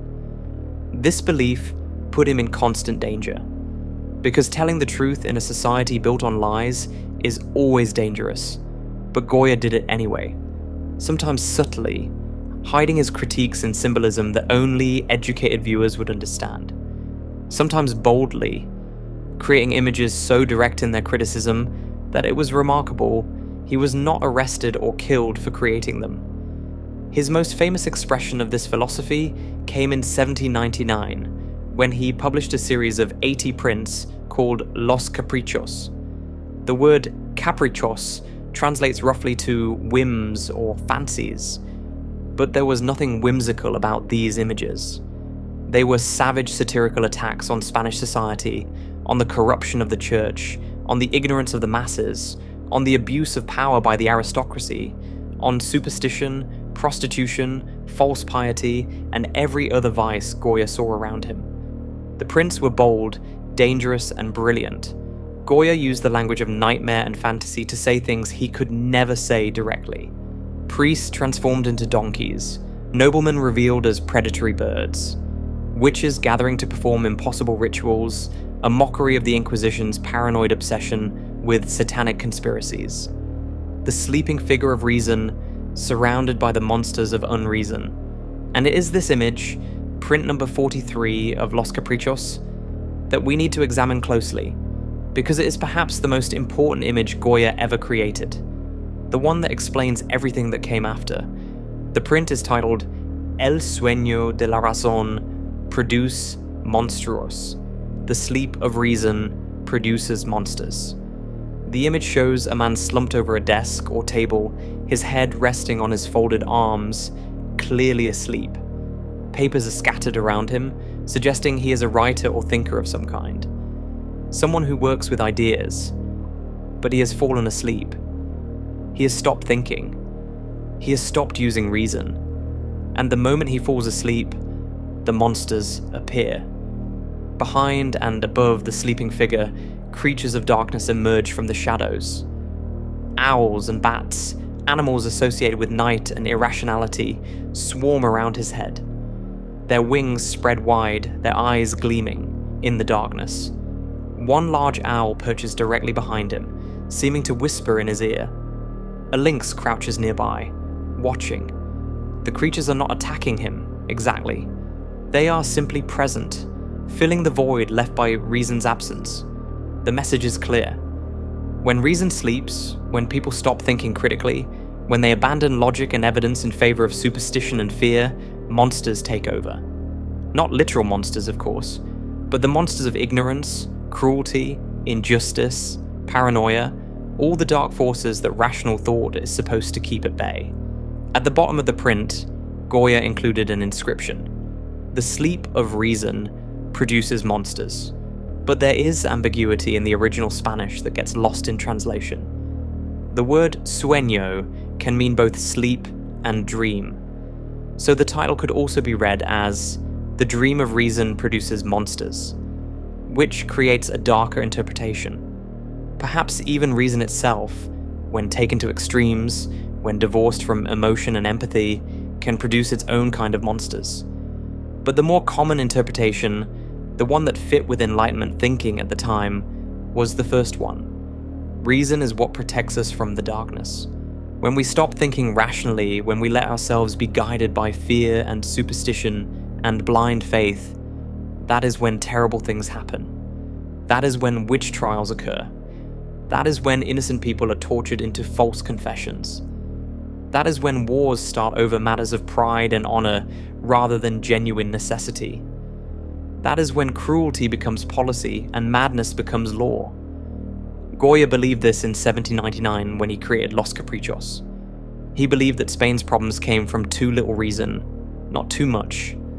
That if people would only think clearly, question authority, reject superstition, and embrace education and rational inquiry, then society could improve. Progress was possible. The monsters could be defeated. This was the core belief of the Enlightenment, that human beings, through the use of reason, could transcend their base nature. That science, education, and rational government could create a better world. That the darkness of the past, the medieval world of ignorance and cruelty and mindless faith, could be left behind as humanity matured and evolved. Goya was part of this movement. He believed in it. He used his art to advocate for it. He created images that mocked superstition and criticized institutions that kept people ignorant and afraid. He genuinely thought that art could be a tool for enlightenment, that showing people the truth about their society might inspire them to change it. But then came the war, and everything Goya believed was tested against reality. The disasters of war prints show what happened when enlightened Spain encountered the reality of human nature under stress. All the education, all the rational thinking, all the philosophical sophistication, none of it mattered when survival was at stake. People reverted to savagery instantly. They tortured, they raped, they murdered. They committed atrocities that no rational person would claim to support, and yet they did them anyway. Both sides. The enlightened French revolutionaries who claimed to represent reason and progress, and the Spanish resistors defending their homeland. Everyone became monsters. And after the war, when there was a chance to rebuild, to create something better from the ashes, what happened? Ferdinand VII returned and brought back the Inquisition.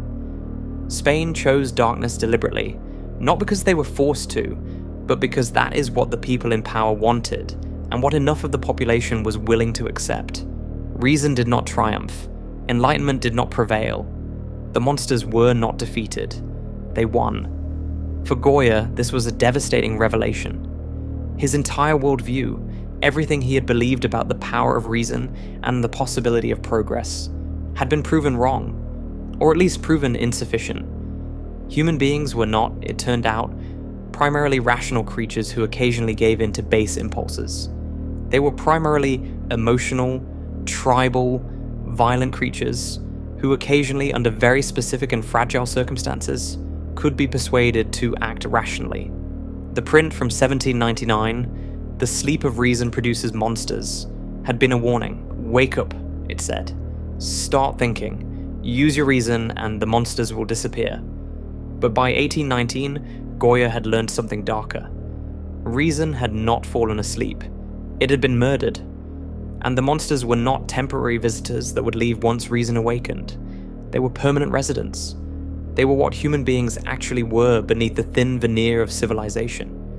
This realization, this complete collapse of his philosophical foundation, was perhaps more devastating than the deafness, the war trauma, or the political persecution, because it meant that everything he had worked for, everything he had believed in, everything that had given his art meaning and purpose, was based on a misunderstanding of human nature. And yet, he kept creating.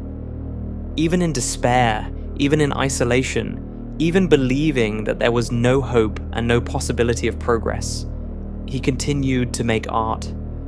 Not for an audience, not to change minds, not because he thought it would accomplish anything, but because it was the only thing he knew how to do.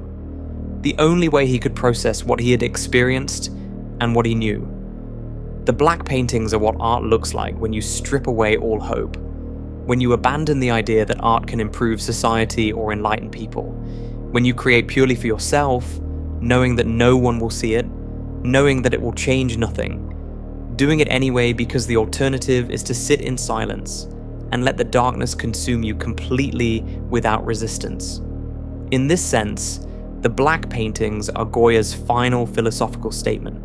Art as an act of defiance against meaninglessness. Art as a way of bearing witness even when there is no one to witness to.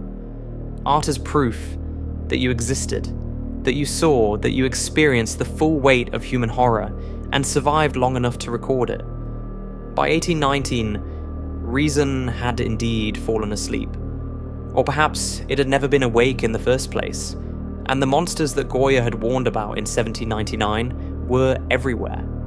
In the government, in the church, in the faces of the crowds, in the mirror, when he looked at his own aged, traumatized reflection. But the worst monsters, the ones that truly terrified him, were inside his own mind. The memories of war, the paranoia, the fear of death and madness, the knowledge that everything he had believed was a lie. These were the monsters that no amount of reason could dispel. These were the monsters he painted on his walls. With this understanding, with this context of who Goya was and what he believed, and how completely those beliefs had been shattered, we can finally enter the house of the deaf man. We can walk through those rooms and see what he painted. We can understand that every image has meaning, that every nightmare came from somewhere specific, that this was not random madness, but rather the carefully documented collapse of a worldview. So let us enter. Let us walk through the door of that isolated villa on the outskirts of Madrid. Let us step into the darkness and the silence where an old, deaf, disillusioned artist spent his final years surrounded by the images that haunted him. The house has 4 main rooms with paintings. 2 on the ground floor, 2 on the upper floor. We will visit them in order as if walking through the house for the first time, seeing what Goya saw every single day until he finally left Spain forever. You enter the house. The door closes behind you. The silence is immediate and absolute. Not the peaceful silence of a quiet afternoon, but something heavier, more oppressive. The kind of silence that presses against your ears and makes you aware of your own heartbeat, your own breathing. The ground floor is dark, not pitch black, but dim enough that your eyes need a moment to adjust. Light comes through the windows, but it feels filtered, muted, as if the house itself is absorbing it before it can fully illuminate the interior. The walls are not white or brightly painted. They're covered with these images. These dark, disturbing images that emerge from shadows. To your left, on one wall, you see the first painting, a woman illuminated by theatrical lighting against a gloomy background. This is the painting known as Judith and Holofernes. The composition is dramatic in its use of light and shadow. Judith herself stands prominently in the foreground, her figure illuminated as if by a candlelight or torch, while everything around her recedes into darkness. She wears a pale dress or robe, and on her head is a turban or wrapped cloth that was fashionable in depictions of biblical heroines. Her face is turned slightly, caught in profile, and her expression is difficult to read. There is determination there, certainly, but also something else. Coldness, perhaps, or resolve hardened into something like indifference. In her hands, she holds a sword. The blade catches the light, gleaming against the dark background. It is not raised in action, but held at her side, almost casually, as if the violent deed has already been completed, or is about to be completed with such certainty that there is no need for dramatic posturing. Behind her, partially obscured in shadow, is another figure. An old woman, her face barely visible, her hands raised as if in prayer or supplication. This would be Judith's maid, who, according to the biblical story, accompanied her on the mission to seduce and kill the Assyrian general Holofernes. The maid's presence adds another layer of eeriness to the scene. She is witness to what has happened or what is about to happen, complicit in the act, but also somehow separate from it, praying while Judith acts. The story itself comes from the Book of Judith in the biblical Apocrypha. Holofernes, a general in the army of Nebuchadnezzar, was besieging the Jewish city of Bethulia. The city was on the verge of surrender when Judith, a beautiful widow, conceived a plan. She would seduce Holofernes, gain access to his tent, and when he was vulnerable, drunk on wine and desire, she would cut off his head with his own sword. The plan succeeded. Judith beheaded Holofernes as he slept, brought his head back to the city, and the Assyrian army, demoralized by the death of their general, fled. The city was saved. Judith became a symbol of courage, faith, and the power of righteous action against tyranny. But Goya's version does not celebrate heroism. The atmosphere is not triumphant but sinister. The darkness surrounding Judith feels threatening rather than dramatic. The light that illuminates her does not make her seem holy or blessed, but rather isolated, exposed, caught in a moment that has no glory, only necessity and horror. And notably, Holofernes himself is not visible in the painting. We see Judith with her sword. We see the maid praying. But the victim of this violence is absent, either already dead and out of frame, or about to die just beyond the edge of the canvas. This absence creates a strange tension. The violence is implied, but not shown, which in some ways makes it more disturbing than if we saw the actual beheading.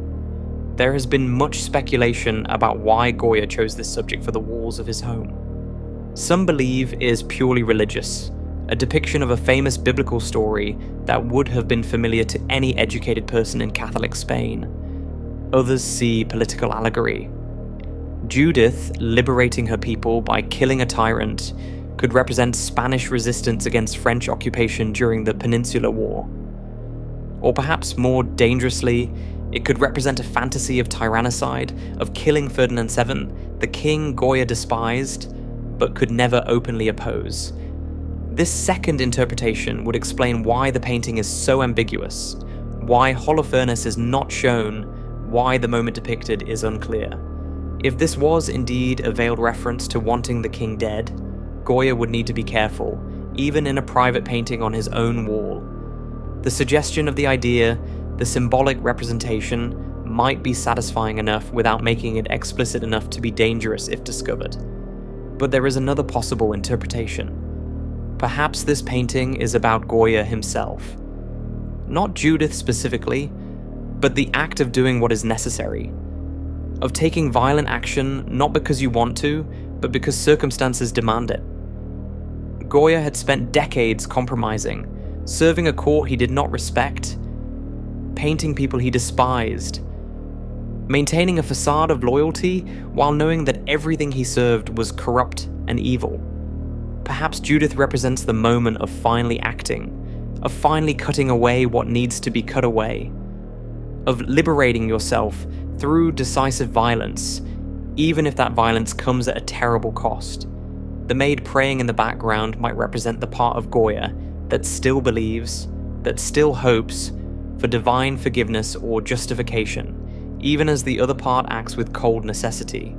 We cannot know which interpretation, if any, was in Goya's mind when he painted this. What we can see is that this is a painting about violence, about taking a life, about the moment when someone crosses a line they can never uncross. And it is painted with neither celebration nor condemnation. Just darkness and cold light, and the sword glinting in Judith's hand. But this painting, disturbing as it is not the most horrifying image in this room. Because when you turn around, when you look at the opposite wall, you see something that immediately dominates your attention, that makes everything else in the room feel secondary.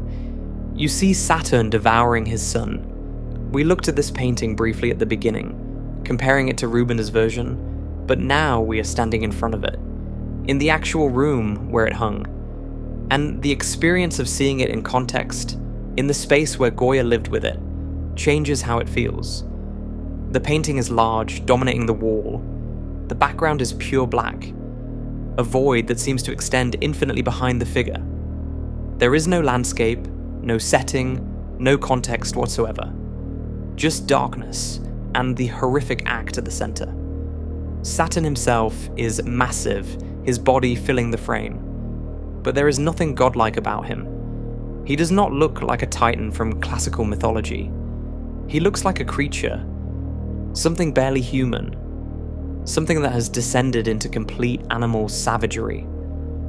His face is the focal point, and it is impossible to look away from once you see it. The eyes are huge, bulging from their sockets, wide with what appears to be madness or horror, or both. The pupils are dark and wild, unfocused, as if he is not seeing what he is doing, or is seeing it, but cannot stop himself. There is no intelligence in those eyes, no calculation, no divine power, just raw, mindless compulsion. His mouth gapes open impossibly wide. The jaw seems almost unhinged, stretched to accommodate the arm clenched between his teeth. We can see his teeth, large and prominent, biting down on flesh, and we can see inside his mouth, the dark cavity, the throat, the suggestion of the digestive system that this body is about to enter. Around his mouth and on his chin, there is blood. Not bright red like in dramatic paintings, but darker, more brownish, more like actual blood looks when it has been exposed to air. It smears across his face, covering his lips and running down his jaw in streaks. This is not clean violence. This is messy, visceral, animal feeding. His hair is wild, unkempt, standing up in disorderly clumps. Some observers have noted that it looks almost like fur, reinforcing the impression that this is not a person, but something else. Something that has lost whatever humanity it once possessed. The body he holds is already partially consumed. We can see immediately that the head is gone, completely devoured. Nothing remains of it. The right arm is also missing, torn away or eaten, leaving only a ragged shoulder. What remains is the torso and the left arm, which Saturn grips with both hands while biting down on it. The flesh of the victim is pale, almost ghostly white against the dark background and Saturn's own skin. It glows with an unnatural luminescence that draws your eye despite the horror of what you're seeing. The body is limp, lifeless, hanging in Saturn's grip like meat, like something that was never human at, all but simply food. And this is perhaps what makes the painting so uniquely disturbing. In Rubens's version, despite the violence, the child still looked like a child. There was tragedy in the death, horror at the killing of an innocent. But in Goya's version, the humanity has already been stripped away. The victim is not a person anymore. It is a carcass. It is meat being consumed by a creature that does not care what it once was. The technique Goya used reinforces this sense of raw, unfiltered horror. The paint is applied thickly in some areas, creating texture and depth. In other areas, it is thin, scraped across the surface, revealing the layers beneath. The brushwork is loose, almost violent, as if Goya was attacking the wall rather than carefully rendering an image. There are no fine details here, no careful anatomical precision like in Renaissance paintings, just crude, brutal representation of forms. Saturn's body is suggested rather than defined. The victim's flesh is rendered with harsh strokes that make it look more like butchered meat than human skin. Everything about the technique says this is not art as beauty or craft. This is art as exorcism, as purging, as getting something terrible out of the mind and onto the wall as quickly as possible. The symbolism of the painting connects to the Roman myth, which itself was borrowed from the Greek myth of Kronos. Saturn, the god of time and agriculture, was told by prophecy that one of his children would overthrow him. Driven by fear and paranoia, he decided to prevent this by devouring each child as it was born. He consumed them whole, keeping them imprisoned in his body where they could not grow strong enough to challenge him.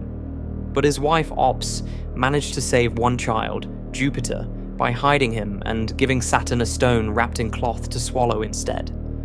Jupiter grew up in secret, and when he was strong enough, he returned and forced Saturn to regurgitate his siblings. Then, as the prophecy had foretold, Jupiter overthrew Saturn and became king of the gods.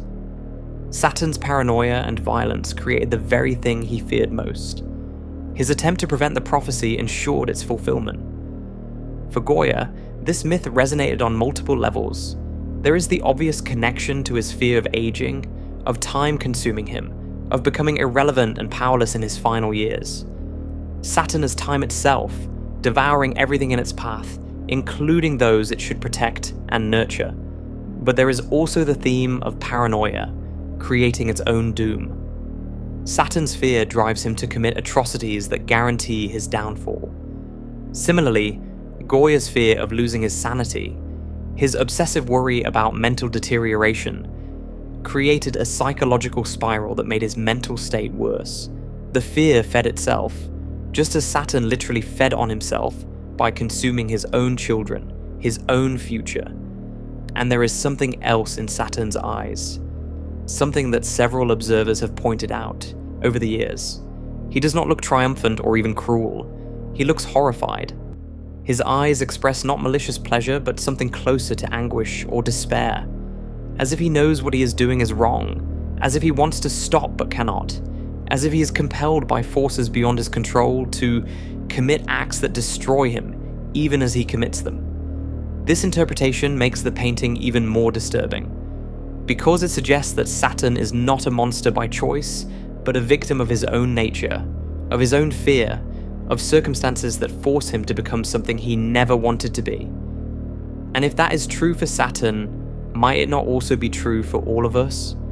Might we not all be one crisis, one trauma, one moment of fear away from becoming creatures who devour our own future, who destroy what we should protect, who act against our own interests because we cannot stop ourselves? The painting hung in this room, in the dining room, the place where Goya took his meals. Every breakfast, lunch, and dinner, he sat beneath this image. He ate food while looking at a painting of cannibalism. He sustained his own life while contemplating a figure consuming its own offspring. Why would anyone do this? Why would you paint something so disturbing in the place where you eat?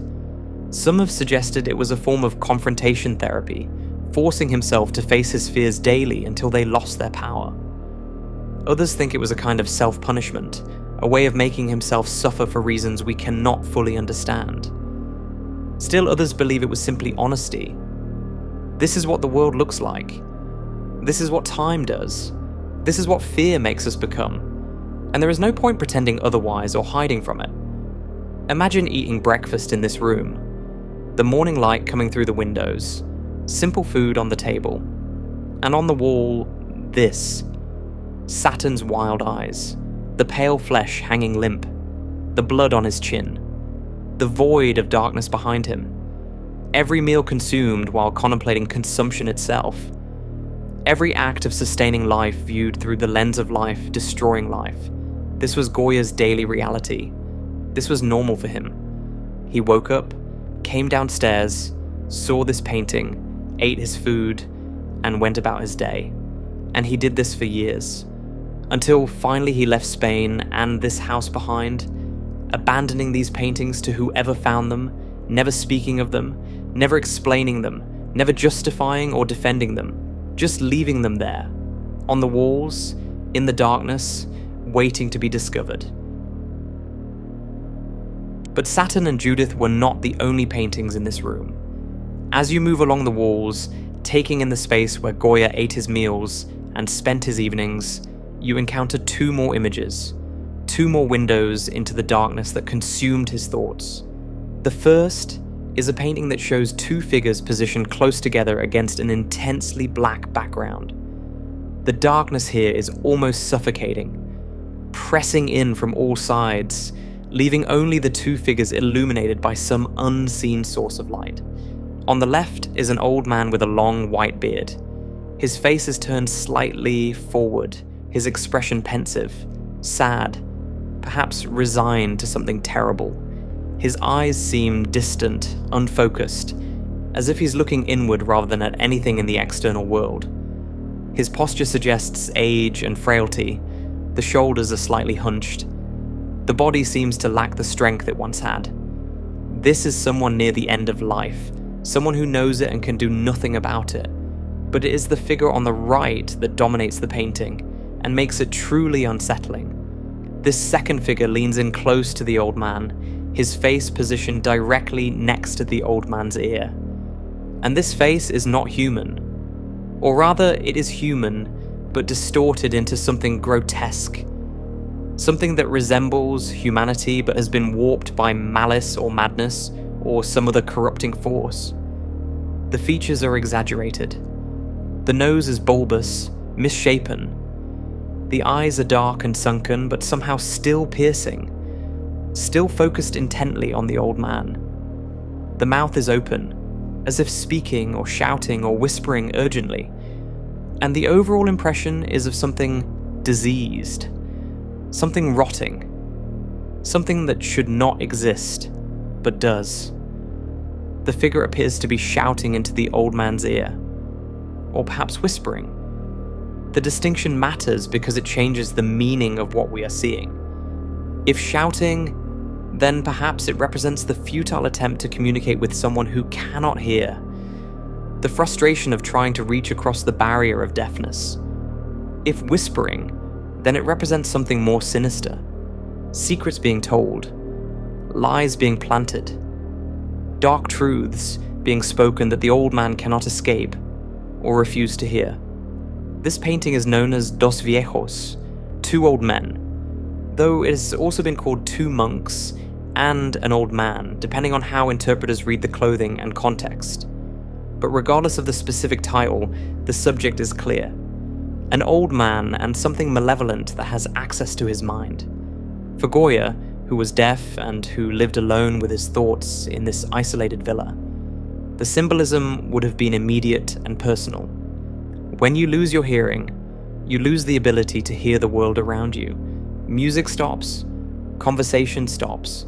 The sounds of nature, of life, of other people existing, all of it stops. But your mind does not stop. Your internal voice does not stop. The thoughts that circle through your consciousness, they become louder in the absence of external sound. And for someone experiencing trauma, depression, paranoia, or any form of mental distress, those internal thoughts can become a kind of torment. They repeat. They spiral. They grow darker and more obsessive with each repetition. And there is no external sound to interrupt them. No music to shift your mood. No conversation to redirect your attention. No background noise to remind you that there is a world outside your own head. One observer noted that the fact Goya lost his hearing means the only things he could hear were those dark thoughts plaguing his mind. And looking at this painting, at the grotesque figure leaning in to shout or whisper into the old man's deaf ear, it is impossible not to see this as Goya's representation of his own experience. The old man is him, and the creature is his own mind, his own fear, his own paranoia and despair, speaking constantly, urgently, malevolently, into an ear that cannot refuse to hear it because it is coming from inside. The character on the right has been described by some observers as looking almost animalistic. There is indeed something not quite human about it. The proportions are wrong, the features are too distorted, and there is a very disturbing presence that emanates from this figure, almost as if whatever it might be uttering or shouting to the old man is malevolent in nature, is causing harm in some way. As for the old man, his expression of frailty, passiveness, and sadness could perfectly represent Goya's uncontrollable fears about losing his sanity and becoming more old and deaf, while the world around him may try to lead him astray, take advantage of him, or even abandon him completely. Some have also suggested that the old man may be a reference to Kronos, the ancient Greek god of time, as their appearances are strikingly similar. The long white beard, the aged features, the sense of someone at the end of their existence, and the fear of time passing, the awareness of mortality growing closer each day, was certainly a concept that terrified Goya as he entered his 70s. With these notions in mind, the painting becomes gut-wrenching in its execution. It is an almost perfect visual representation of what it felt like to be suffering from an unknown illness that would leave even the best doctors at the time at a loss, whilst all you can do is live day after day waiting for it to either miraculously disappear or get worse.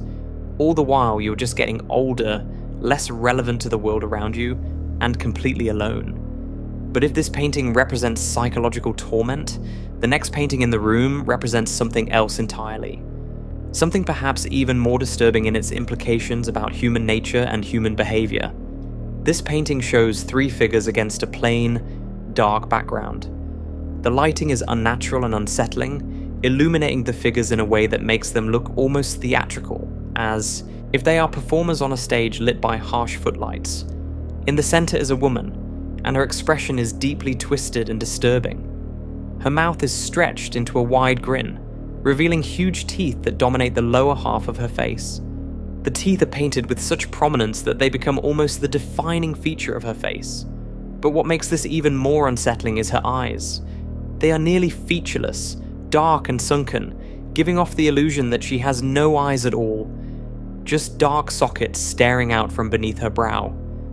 To her left, partially visible in the darker area of the composition, is another figure, gender ambiguous, also smiling or leering in a similar disturbing manner. And on the far right of the painting is a man. His expression is warped and twisted as well, his eyes sunken just like the woman's. And his hand, quite clearly visible in the painting, rests over his groin area. The scene is deeply uncomfortable to look at. There is something profoundly wrong about these figures, about their expressions, about what appears to be happening. And although the true meaning behind this painting remains unknown, the expressions and actions of these three characters are incredibly telling.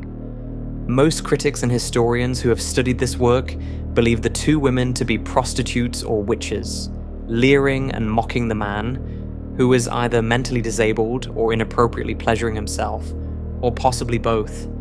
His hand position makes this interpretation difficult to avoid, and his facial expression could indicate sexual ecstasy, though it is rendered with such crude, distorted brushwork that it looks more like a grimace of pain or confusion than pleasure. If this theory is true, then what we are looking at is indeed a bitterly grotesque interpretation of this side of humanity. The women mocking someone vulnerable, someone who lacks the mental capacity to understand he is being ridiculed. Or alternatively, the women mocking male sexuality itself. the base animal nature of desire reduced to something pathetic and laughable. This interpretation is made even more significant by what we know about Goya's personality. He was, by most accounts, a prudish and reserved person by nature. He did not speak openly about sexuality. His earlier works, even when they depicted romantic or sensual scenes, did so with a certain decorousness, a certain restraint.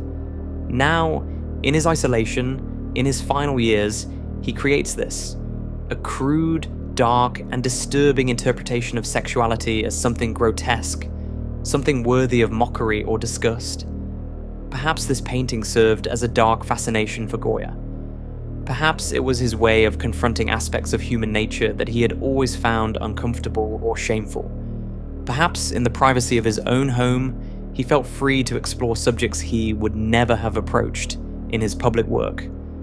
This is only speculative, of course, but it suggests that the Black paintings were not just about fear and trauma. They were also about honesty, about depicting things as he truly saw them, without the filters of social acceptability or artistic convention. But here is where the painting becomes even more mysterious. Modern X-ray technology has revealed that this painting, much like La Leocadia, was not always what we see today. Goya painted over an earlier version. And what that earlier version showed was something entirely different. The X-rays reveal that originally, the two women were not leering or mocking. They were reading from a book that was resting on the man's knees. The book is now painted over, replaced by the black blanket or robe that we see covering his lap. The women's expressions were different. Their positions were slightly different. It was a completely different scene. So Goya painted something relatively innocent. 3 people, 2 women reading from a book, while a man holds it. And then, for reasons we will never know, he decided that was not what he wanted on his wall. He painted over it. He transformed it into this darker, cruder, more disturbing image of mockery and sexuality. Why? What changed in his mind? What did he see in the original version that he could not live with? Or what new vision came to him that demanded he paint over what was already there? This is one of the great mysteries of the Black paintings. Not just what they mean, but why Goya kept changing them. What was he trying to achieve? What vision was he pursuing? And does the fact that he kept revising these paintings suggest that they mattered to him in some way beyond simple expression? That he was trying to get something exactly right, even though no one else would ever see them? Based on what we know, we can only theorize about what Goya was hoping to achieve when painting this work. And the fact that it went through such transformations along the way only widens the possible interpretations even further. Was the original version too innocent for what he was feeling? Did it not match the darkness of the other paintings in the room? Did he look at it one day and realize it was a lie, that it portrayed human interaction as more benign than it actually was? Or perhaps the transformation was the point. Perhaps he needed to take something innocent and corrupt it, to show how easily things can be transformed from one state to another. How quickly the acceptable can become the grotesque. This room, this dining room on the ground floor of his villa, contained these 4 paintings.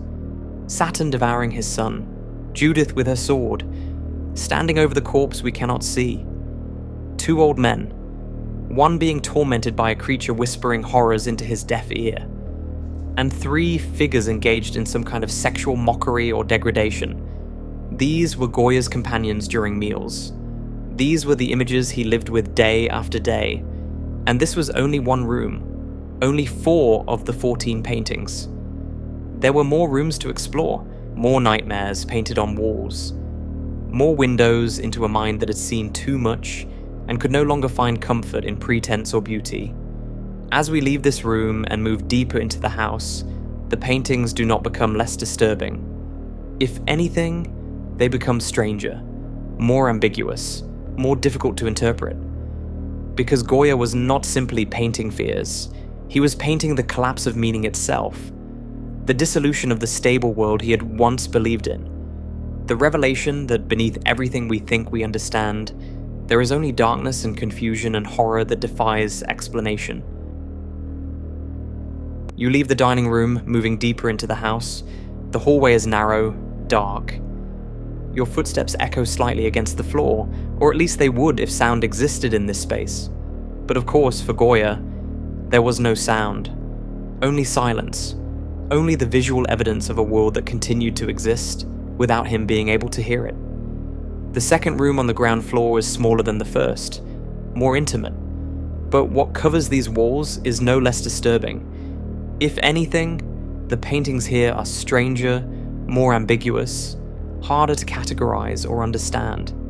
They show scenes that seem to be about specific events, but are rendered in ways that make interpretation difficult, that leave you uncertain about what you are actually seeing.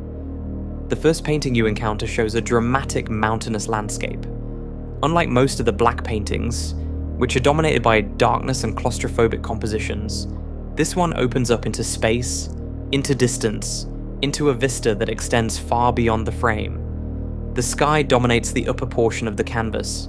It is not the oppressive grey of The Dog or the pure void black of Saturn. Instead, it is rendered in muddy yellows and dark browns, storm clouds churning overhead, creating an atmosphere that is apocalyptic, toxic, as if the air itself has become poisonous. This is not natural weather. This is the sky of a world that has been broken. Below this ominous sky, we see a landscape of hills and rocky terrain. And scattered across this landscape, tiny figures can be seen. Soldiers, some on horseback, some on foot. They appear to be moving, marching, pursuing something or someone. The scale is vast, suggesting this is not a small skirmish, but something larger, more organized, more dangerous. But the focal point of the painting is in the foreground, floating in the air above the landscape. Two figures, a man and a woman, suspended impossibly in space as if levitating or being carried by invisible forces. The male figure is positioned slightly forward. His face is turned toward the distance and his arm is raised, pointing at something far away. His expression is one of clear terror. His mouth is open as if shouting or screaming. His eyes are wide. His entire body language communicates fear and urgency, as if he is trying to warn someone or flee from something, but cannot. Behind him, partially obscured by his body, is a female figure draped in a red robe or cloak. She has turned away, hiding her face in the fabric as if unable or unwilling to look at whatever the man is pointing toward. Her posture suggests even greater fear than his, a complete rejection of what is happening, a desire to disappear into the cloth and not witness what is coming. The floating figures create an immediate sense of unreality, of nightmare logic where the normal rules of physics do not apply. They are not standing on anything. They are simply there, suspended in air, helpless, terrified, unable to escape whatever is pursuing them or whatever they are fleeing toward. Below them, on the ground, the soldiers continue their march. In the bottom right corner of the painting, barely visible among the darker areas of the landscape, one soldier can be seen more clearly than the others. He appears to be aiming a rifle. The barrel points either at the crowd of people visible in the landscape or possibly at the floating figures themselves. It is unclear who his target is, but the intent is unmistakable. Violence is happening or about to happen. This painting is known as Asmodea, or Vision Fantastica, fantastic vision. And the most widely accepted interpretation connects it directly to the Peninsular War and its aftermath. The male figure is believed to be pointing toward Gibraltar, the British-controlled territory at the southern tip of Spain. During and after the war, Gibraltar became a refuge for Spanish liberals fleeing persecution. When Ferdinand VII returned and began his campaign of arrests and executions, thousands of people who had supported the liberal cause fled the country. Many went to Gibraltar, where they were beyond the reach of the Spanish authorities. Others went to France, anywhere but Spain, anywhere they might survive. The floating figures then represent these refugees, People suspended between one life and another, between the country they are fleeing and the uncertain future they are flying toward. The woman hiding her face represents those who cannot bear to look back at what they are leaving behind. The man pointing ahead represents those who must keep moving forward, who must focus on survival even as terror consumes them. And the soldiers below represent the French troops during the occupation, or perhaps the Spanish authorities hunting down liberals after the war, or simply the machinery of violence that drives people from their homes and makes refugees of them. The soldier with the rifle represents the ever-present threat of death. The knowledge that at any moment, a bullet could end your flight, could kill you before you reach safety. This interpretation makes the painting a political statement, a commentary on the horrors that Goya witnessed during and after the war. The refugees, the executions, the complete breakdown of any sense of safety or justice. Spain had become a place where people had to flee their own country to survive, where pointing toward freedom meant pointing away from home. But there is another detail in this painting that many observers have found particularly striking. Look closely at the soldier in the corner, the one with the rifle. On his hat, he wears a feather, and the feather, rendered in red paint, appears to have paint running down from it, streaking across his helmet. Some have noted that although the brushstrokes are crudely applied, which could explain why the red paint seems to run down over the painting like it does, it is difficult to look at this detail without getting the illusion that the feather is bleeding, as if even the decorative elements of military uniforms have become soaked in the blood of those they kill. As if violence has saturated everything so completely that even feathers bleed. Whether this was intentional on Goya's part or simply an accident of technique is impossible to know, but the effect is unsettling. It suggests that in war, everything becomes contaminated by death. Nothing remains clean or innocent. Even the smallest details carry the weight of horror. Moving along the wall, you come to another painting, and this one, despite its dramatic composition, almost feels like a relief after the claustrophobia and darkness of the previous room. Because this painting includes a sky. Not a beautiful sky, but at least a sky that contains colour, that suggests the world beyond walls and shadows. The landscape is scenic, rendered with bold, confident brushstrokes. Mountains rise in the background, their forms suggested rather than precisely defined. The terrain is rocky, difficult, the kind of landscape where walking would be treacherous and exhausting. And in the foreground, dominating the composition, are two men. They are engaged in brutal combat. Each wields a wooden club, thick and heavy, the kind of weapon that could easily cave in a skull or shatter bones. The clubs are raised, mid-swing, frozen in this moment of violence. The men themselves appear to be dressed as peasants or labourers, common people rather than soldiers or nobility. But here is what makes this scene particularly disturbing.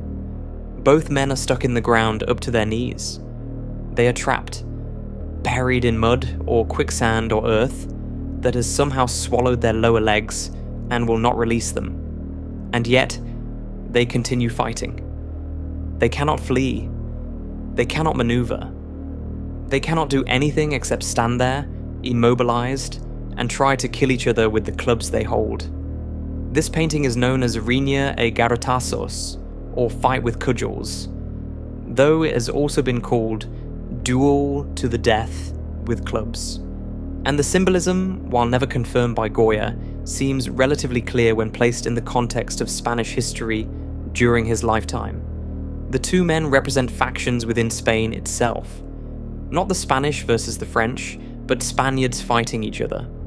Liberals versus absolutists. Those who wanted reform versus those who wanted to maintain tradition. Those who believed in Enlightenment principles versus those who believed in monarchy and church authority. And the ground swallowing them represents the fact that they are trapped in this conflict. They cannot leave it. They cannot compromise or find common ground. They can only continue fighting, battering each other with clubs, hoping to destroy the other side before being destroyed themselves. But the trap ensures that this cannot end well for either of them. Even if one wins, even if one manages to kill the other, he will still be stuck in the ground, still trapped, still doomed. This is Spain after the Peninsular War. This is what Goya saw when he looked at his country. Not a nation united against a common enemy, but a nation tearing itself apart, destroying itself from within, while unable to escape the circumstances that made the conflict inevitable. The painting recalls the earlier image of the dog, with its theme of being trapped, of being helpless against forces beyond your control. But where the dog suggested pure victimhood, pure suffering without agency, this painting suggests something darker. It suggests that sometimes we trap ourselves, that sometimes the violence we commit against each other is what ensures our mutual destruction, that we are not just victims of fate but participants in our own doom. And the vibrant sky in the background, the scenic mountains, they make the violence even more tragic, because the world is beautiful. Life could be beautiful. But instead of appreciating that, instead of living in peace, these men are stuck in the mud, beating each other to death with clubs, unable to see anything except their enemy, unable to imagine any resolution except violence. The final painting in this room shows a very different scene. Where the previous two paintings depicted violence and flight, this one shows something more mundane, but somehow equally disturbing. A group of men gathered in a darkened room, crowded around what appears to be a book or a sheaf of papers spread out before them. The background is, as usual, cloaked in deep shadow. The lighting is harsh and unnatural, illuminating the figures from below or from the side, in a way that creates dramatic contrast between light and dark. The men's faces are visible, but their expressions are difficult to read. Some appear to be concentrating intently on whatever they are reading. Others look confused or disturbed. One man in particular, positioned at the back of the group, is looking upward toward the ceiling with an expression that suggests shame, despair, or perhaps resignation to something terrible. The overall atmosphere is one of foreboding. This does not look like a pleasant gathering or an academic discussion. This looks like a conspiracy, or a trial, or a group of people receiving news that will destroy them. This painting is known as La Lectura, the reading, though it has also been called the men reading or politicians. And because of Goya's well-known disdain for the Spanish government under Ferdinand VII, the most common interpretation is that this depicts politicians or government officials engaged in the kind of sterile, pointless discussion that characterized Spanish governance during this period. Goya had no faith in the political process by this point in his life. He had seen liberals arrested and executed. He had seen the constitution abolished. He had seen every hope for reform crushed by absolute monarchy. And he had come to believe that political discussion, at least in Spain under Ferdinand VII, was nothing but theatre. A performance of thoughtfulness and debate that changed nothing and led nowhere. One writer, Francisco Xavier de Sales Bosch, who studied this painting extensively, noted that as the work is very similar in style and tone to the painting of the two women mocking the man, it is believed that the incessant chatter of politicians was, perhaps in Goya's eyes, as sterile as solitary pleasure, which the women were making fun of. The comparison is harsh, but reveals Goya's complete contempt for the political class. They talk and accomplish nothing. They are, in essence, pleasuring themselves, performing for each other while the country suffers. But here is where this painting becomes truly fascinating. Because like several of the other black paintings, modern X-ray technology has revealed that what we see now is not what Goya originally painted. This is the second major X-ray revelation in the series, and it is perhaps even more dramatic than the first. The X-rays show that originally this was not a scene of men reading at all. It was a landscape painting, a completely different composition. The X-rays reveal a mounted rider in the background, a figure on horseback traveling through open terrain, and most strikingly, the man dressed in white, who now appears to be one of the politicians reading, originally had what appear to be horns or wings jutting from his head. Horns or wings. The symbolism is impossible to ignore.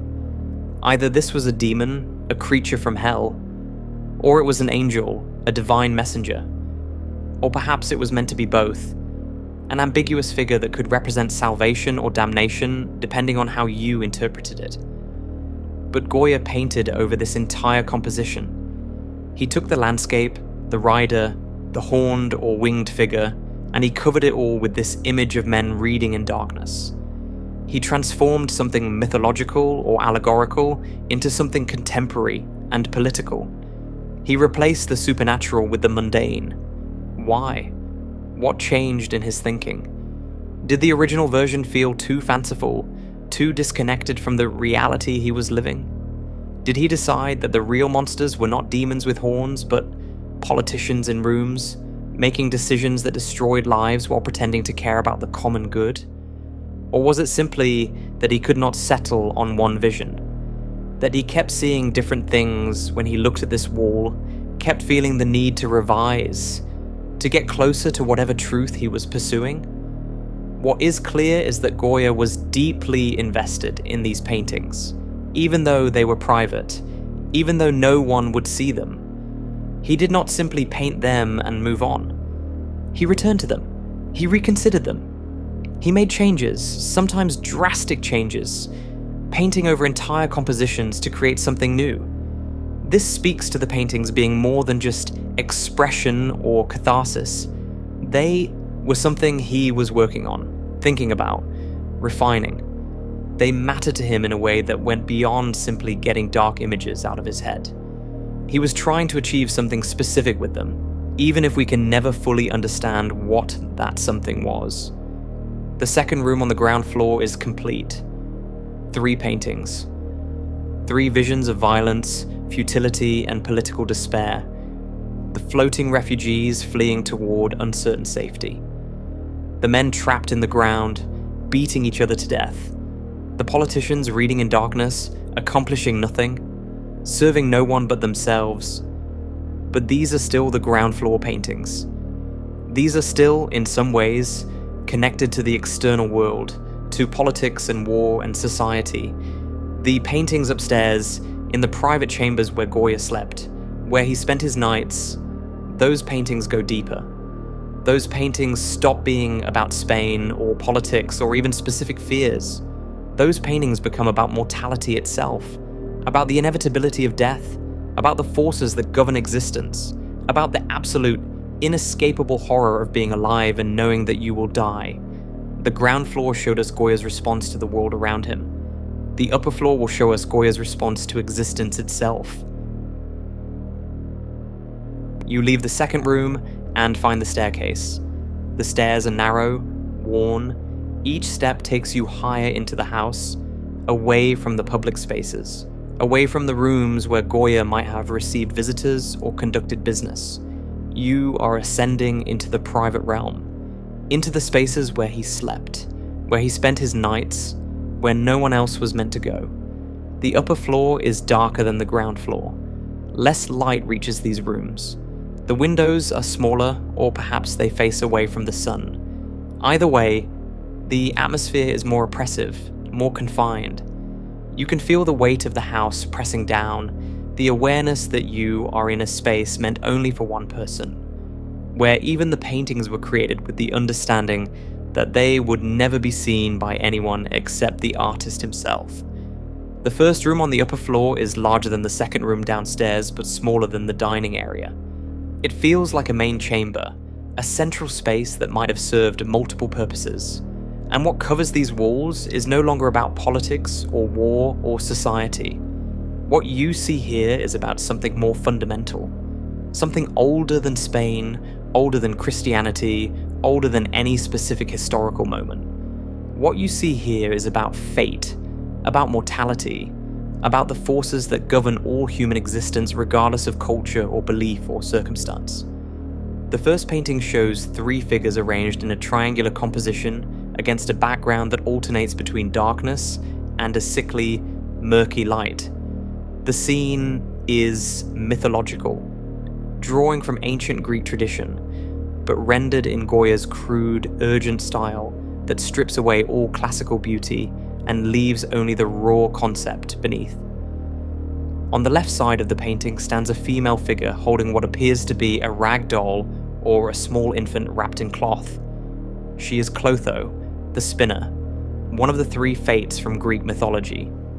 Traditionally, Clotho is depicted spinning the thread of life, using a distaff and spindle to create the strand that represents each person's existence. But Goya has reimagined this symbol. Instead of abstract thread, she holds something concrete, something that looks like an actual baby or a crude representation of one. The beginning of life made literal, made physical, made into something you could hold in your hands. In the center, slightly behind Clotho, stands another figure. This is Lachesis, the allotter, the one who measures the thread of life and determines its length.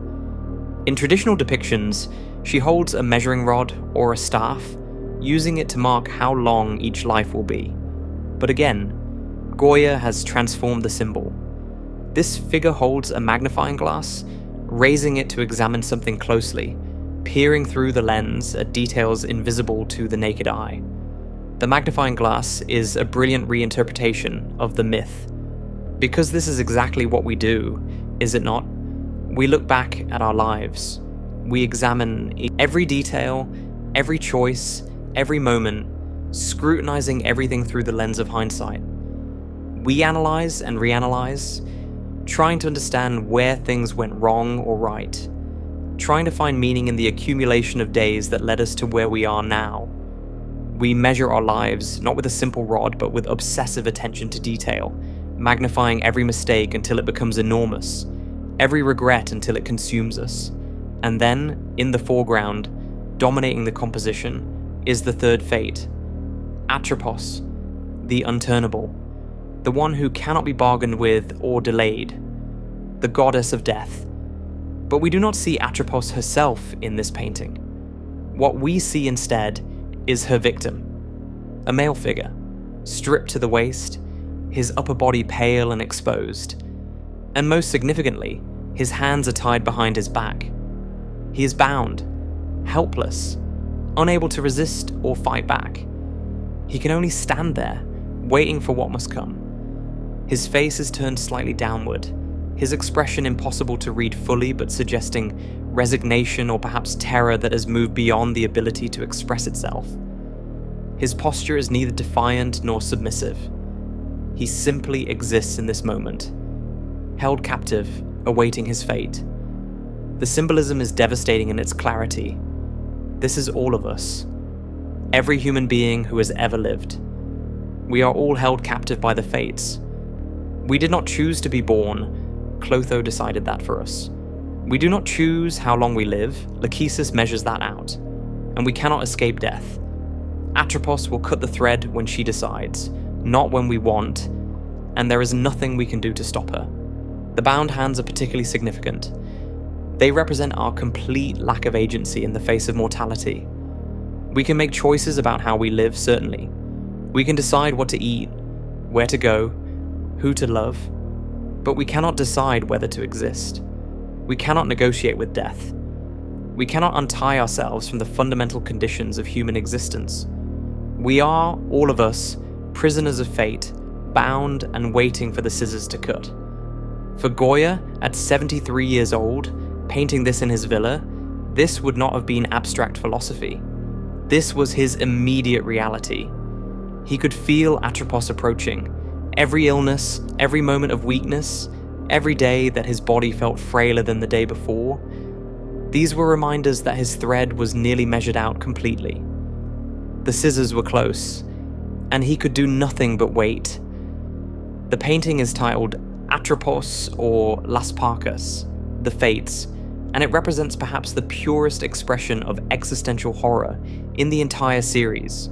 Not horror at specific events or people, but horror at the basic structure of existence itself. We are born without consent. We live for a period we do not control. We die when the fates decide. And nothing we do, no amount of wealth or power or goodness or achievement, can change this fundamental reality. Some observers have suggested that the bound man might represent Prometheus, the figure from Greek mythology who stole fire from the gods and gave it to humanity. As punishment, Zeus had Prometheus chained to a rock, where an eagle would come each day to eat his liver. And because Prometheus was immortal, his liver would regenerate overnight, only to be eaten again the next day. Eternal suffering, eternal punishment, eternal helplessness. If the figure is meant to be Prometheus, it adds another layer to the painting. Because Prometheus was punished for trying to help humanity, for trying to give people the tools they needed to improve their condition. His crime was compassion, was enlightenment, was the belief that humans deserved better than the gods were willing to give them. And for this, he suffered forever.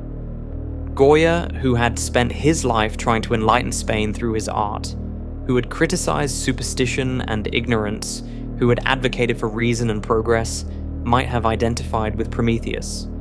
He too had tried to help. He too had tried to bring light. And what had it gotten him? Deafness, trauma, political persecution, isolation, the knowledge that everything he believed was wrong and that humanity was not capable of the transcendence he had hoped for. Perhaps the bound man is both. Perhaps he is every person waiting for death, and specifically, he is every person who tried to fight against the darkness and failed. Every Enlightenment thinker who watched reason be defeated by superstition. Every artist who tried to show truth and was ignored or punished. Every person who hoped for better and learned too late that hope itself was a form of torture, because it made the inevitable disappointment that much more painful. The painting hung in this room, in this upper chamber where Goya spent his private time. A constant reminder that death was coming, that it could not be stopped, that no matter how much he feared it or fought against it or tried to prepare for it, when the moment came, he would be as helpless as the bound man in the painting, held captive by forces beyond his control, waiting for the cut. But if the Fates painting represents the inevitability of death, the second painting in this room represents something perhaps even more disturbing. It represents what happens before death. The slow deterioration, the loss of dignity, the transformation from person to corpse while still technically alive. This painting shows two figures seated together, presumably at a table, engaged in the simple act of eating soup. But there is nothing simple about how Goya has rendered this scene. The background is cloaked in black shadow, as oppressive as any in the series. The lighting is bleak and morbid, as if all color has been drained from the world, as if even light has given up trying to illuminate this space. The figure on the left, the one in the center of the composition, dominates the painting. The face is grimacing in a fashion similar to a witch or a hag, with a wide mouth revealing large teeth. The expression is deeply disturbing, caught somewhere between a grin and a snarl. And the eyes, sunken and dark, are nearly featureless, giving the impression of eyelessness, of sockets that once held eyes but now contain only shadow. The figure hunches over the bowl or table, consumed by the act of eating, reduced to this single, basic function. There is no grace here, no dignity, just desperate consumption. The body maintaining itself through a process that has become mechanical, joyless, a reflex rather than an experience. And to the far right, partially visible in the darker portions of the composition, is the second figure. And this figure is even more disturbing than the first, because this figure looks dead. The face is corpse-like and gaunt, the skin stretched tight over the skull. The eyes appear as empty sockets, dark holes where eyes should be. The mouth hangs open slightly, slack, as if the muscles no longer have the strength to close it. The hands, visible on the table, are skeletal, thin and bony, more like the hands of a corpse than a living person. This figure does not seem to be actively eating. It simply sits there, present but not participating, existing in some liminal space between life and death. Perhaps it has already died and simply has not realized it yet. Or perhaps it is so close to death that the distinction no longer matters. The painting is known as Dos viejos comiendo sopa, two old ones eating soup, though it has also been called Dos brujas, two witches. The ambiguity of the title reflects the ambiguity of the image itself. Are these elderly people? Are these witches? Are they human at all? Goya never confirmed this, and the gender of the figures is unclear. Their features are so distorted, so reduced to essential shapes and shadows, that identification becomes impossible. They could be male, female, or something beyond such categories. They are simply old, simply dying, simply engaged in the futile act of sustaining bodies that are already giving up. What is undoubtedly clear is the uncomfortable atmosphere of such a mundane act. Eating soup. Something we all do. Something normal, even comforting under other circumstances. But Goya has stripped away any sense of comfort or normalcy. He presents eating as it actually is when you strip away the social context and the pretense. It is consumption. It is the desperate effort to fuel a failing machine. It is the body demanding sustenance, even as it approaches its end. The central figure grimaces as if the food tastes terrible, or perhaps as if the act of eating itself has become painful. The teeth, large and prominent, suggest difficulty chewing, the kind of dental problems that plague the elderly. The face, twisted and hag-like, suggests someone who has lived too long, who has seen too much, who has become something other than human through the process of aging. And the second figure, that corpse-like presence, represents what comes next. The final stage, when eating stops, when the body gives up, when you cross from barely alive to finally dead. Many observers have noted that this feels like a commentary on poverty and famine, on the extremities of deprivation and division of class that existed in Spain during this period. And certainly, those interpretations are valid. The painting does evoke hunger, desperation, the reduction of life to mere survival. But there is another interpretation that fits equally well with what we know about Goya's state of mind. This could be an expression of his fear of growing old, of developing what we now call dementia, of losing his mind along with his body. Because many of the elderly characters that he presents in his black paintings share these same hag-like characteristics, these faces of madness and deterioration. Goya might have regarded old age itself as an ugly and repulsive sickness, something that inevitably takes us all but that he found incredibly harrowing to witness and to contemplate. The witch-like features, the corpse-like appearance, these might represent his view of what aging does to people. It transforms them. It strips away their humanity. It turns them into something that frightens those who look at them, and perhaps frightens themselves when they look in a mirror. The painting shows two stages of the same process. The central figure is still animated, still fighting, still grimacing through the act of survival. The figure on the right has given up or been defeated. It sits there, a corpse that has not yet fallen over, maintaining the appearance of life through sheer momentum while actually being already gone. This is what awaited Goya. This is what he saw in his future. Not a peaceful death in sleep, not a dignified passing surrounded by loved ones, but this: deterioration, loss of dignity, the transformation from person to thing, and then finally the empty eyes and slack mouth of death itself. The two paintings in this room, the Fates and the two old eating soup, represent the arc of existence from beginning to end. Clotho creates life, Lachesis measures it, Atropos cuts it, and in between birth and death, there is this: aging, suffering, the slow collapse of the body and mind, the reduction of a person to basic functions, to eating, to sitting, to waiting for the end. These paintings hung in a main chamber on the upper floor, not in the dining room where visitors might see them, not in a public space where they might communicate to others. These were in the private areas where Goya lived with his fears most intimately, where he confronted them every night before sleep, where he woke to them every morning. And there was still one more room to see, one more set of paintings, the final room, the room where he slept. The room where he lay in darkness and silence, unable to hear, unable to escape his thoughts, surrounded by the last two images he chose to paint on his walls. You move down the short hallway on the upper floor. The door ahead is slightly ajar.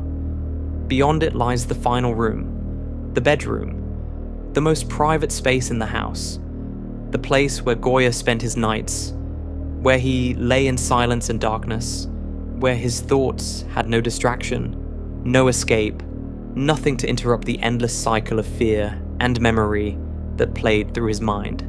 You push the door open. The room is smaller than the main chamber you just left, more intimate, more confined.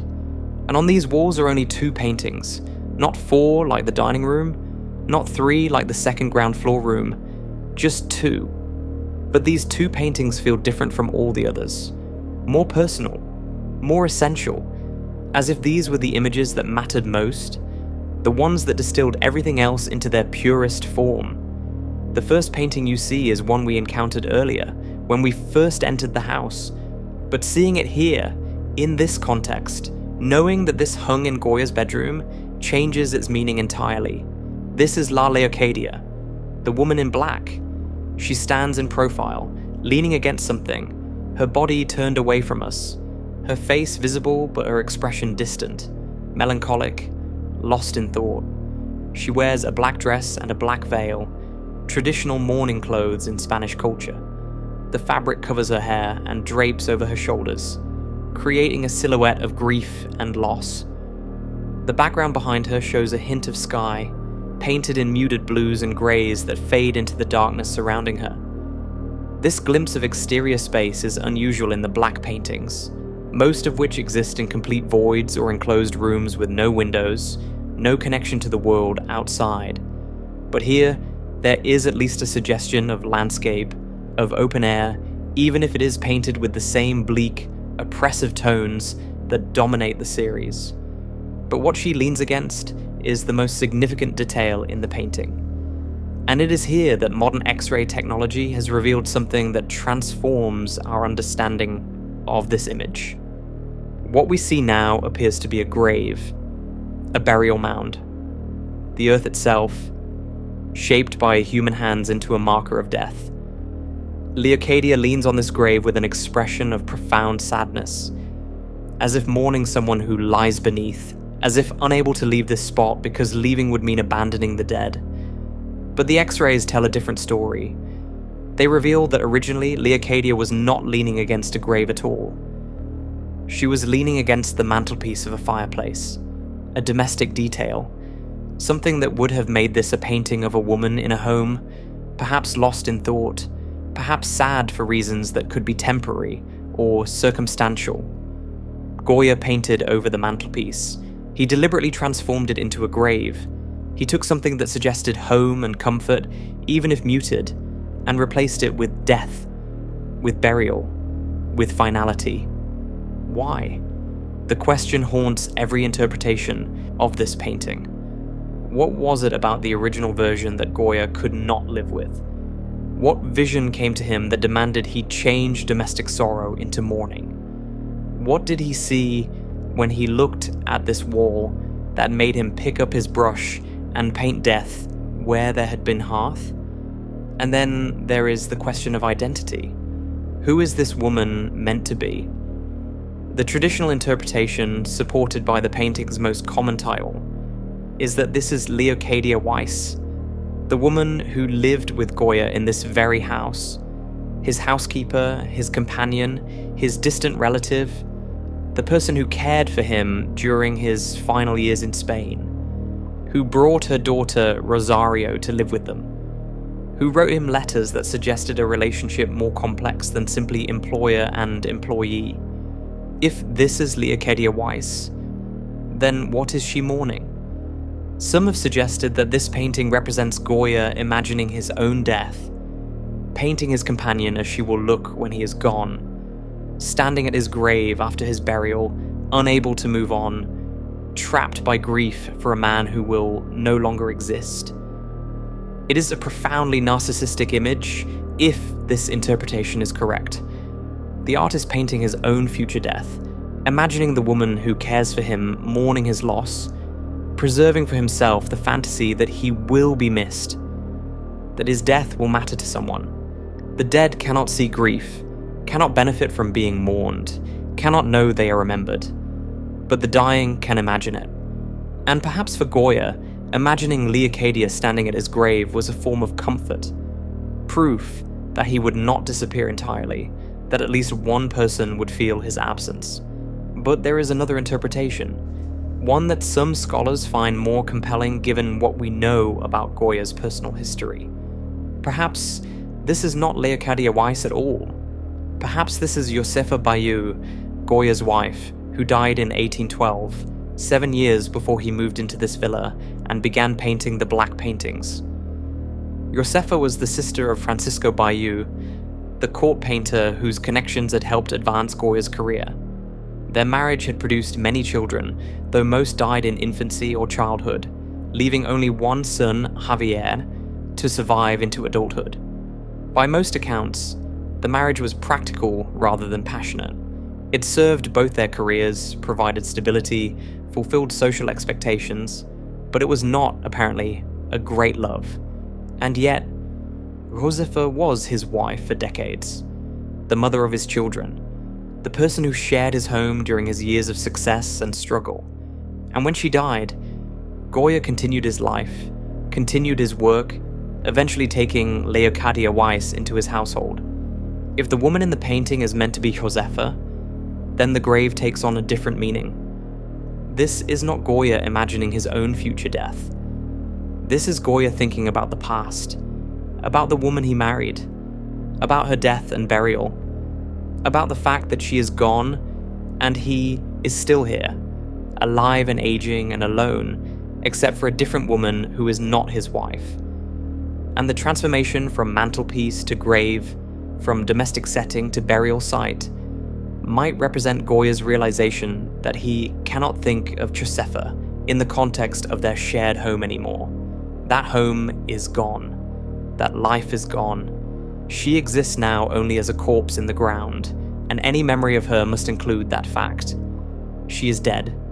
She is buried, and no amount of nostalgia or regret can change that. But there is a third possibility, one that several observers have noted. Perhaps the painting is not meant to be either woman specifically. Perhaps it is simply woman as mourner, the feminine embodiment of grief itself. The figure who stands at graves, who wears black, who cannot move on because loss has become identity. In this interpretation, Leocadia becomes everyone who has ever mourned. Every person who has lost someone and finds themselves returning to the grave, unable to leave, unable to accept that the dead are truly gone. She is the part of all of us that refuses to let go even when holding on causes nothing but pain. Goya had lost many people. His children, most of them dead before reaching adulthood, his wife, his friends, the Spain he had believed in, his hearing, his youth, his health, his faith in humanity. The list of losses was long and comprehensive. And now, at 73, living in isolation, he knew that the final loss, his own death, was approaching. Perhaps La Leocadia is his acknowledgement that loss is the fundamental human experience, that we are all, eventually, the woman at the grave, that no matter how much we love, how much we achieve, how much we hope, in the end we stand in black clothing, mourning what is gone, leaning on a grave because we have nowhere else to put our weight. The painting hung in his bedroom. He saw it every day. He saw it before sleep and upon waking. This image of grief, of mourning, of a woman dressed in black standing at a grave. This was part of his daily existence, not hidden away in some back room, not covered or ignored, displayed prominently in the most intimate space in the house. What does it mean to choose to live with this? To surround yourself with images of death and loss and suffering? Was it therapeutic, a form of exposure therapy before such a concept existed? Was it self-punishment for reasons we cannot understand? Or was it simply honesty, a refusal to pretend that life was anything other than what he knew it to be? We cannot know. What we can see is that Goya chose to paint this, and then chose to change it, and then chose to live with it. In his bedroom, where he was most vulnerable, where darkness and silence were most complete. But if La Liacadia represents death and mourning, the second painting in this room represents something even more fundamental. Something that might be even harder to live with. You turn to the opposite wall, and there, dominating the space, is the painting we saw at the very beginning. The painting that some consider the most haunting image in the entire series. El Perro, the dog. The composition is almost brutally minimal. The canvas is dominated by a vast expanse of murky, oppressive sky. Colours blend together in sick yellows, dusty beiges, muddy browns. There is no clear distinction between earth and air, no horizon line to orient yourself, no reference points to establish scale or distance, just this suffocating emptiness that fills nearly the entire frame. And then, in the bottom right corner, almost apologetically small, is the head of a dog. The dog's face is turned upward, tilted toward that enormous sky, as if looking for something, hoping for something, waiting for something that will never come. The ears are pulled back flat against the skull. The expression, rendered with just a few economical brushstrokes, communicates desperation more effectively than any detailed realistic portrait could. The dog appears to be submerged, trapped in earth or mud or quicksand, or the aftermath of some catastrophe that has buried everything except this one small head. We cannot see the body, we cannot see what has trapped it, we can only see the result. The helpless creature, staring upward into emptiness, unable to escape, unable to do anything except exist in this moment of complete powerlessness. There is no narrative here, no story being told in any conventional sense, no other figures, no context, no explanation for what has happened or what will happen next. Just the dog and the sky and the crushing weight of emptiness. Some have called this the most modern painting Goya ever created. The minimalism, the abstraction, the way it communicates emotion through composition and negative space, rather than through detailed representation, all of this anticipates artistic movements that would not emerge for another century. Rothko's color fields, the abstract expressionist's emphasis on feeling over form, the existential art of the mid-20th century that tried to capture the human condition as one of fundamental alienation and absurdity. But Goya was not thinking about art movements or aesthetic innovation when he painted this. He was thinking about his own life, his own situation, what it felt like to be him, in this house, at this age, with this history. The symbolism is not subtle. The dog represents helplessness, futility, the experience of being trapped by forces beyond your control, of struggling against circumstances that cannot be changed, of calling out into a void that does not hear and does not care. And for a deaf man, the resonance would have been immediate and devastating. Goya could call out and not hear his own voice. He could scream, and it would make no difference because the sound would not reach him. He was trapped in silence, staring up at a world he could see but not hear, unable to communicate effectively, unable to connect, unable to escape the prison of his own deafness. But the painting is not just about deafness. It is about aging, about knowing that your body is failing and being unable to stop it, about feeling yourself sinking, your strength giving out, your time running out while the world continues indifferently above you. It is about trauma, about being stuck in memories of war, of atrocity, of political horror, unable to move forward, unable to process what you have seen, trapped in psychological quicksand that holds you in place while life moves on around you.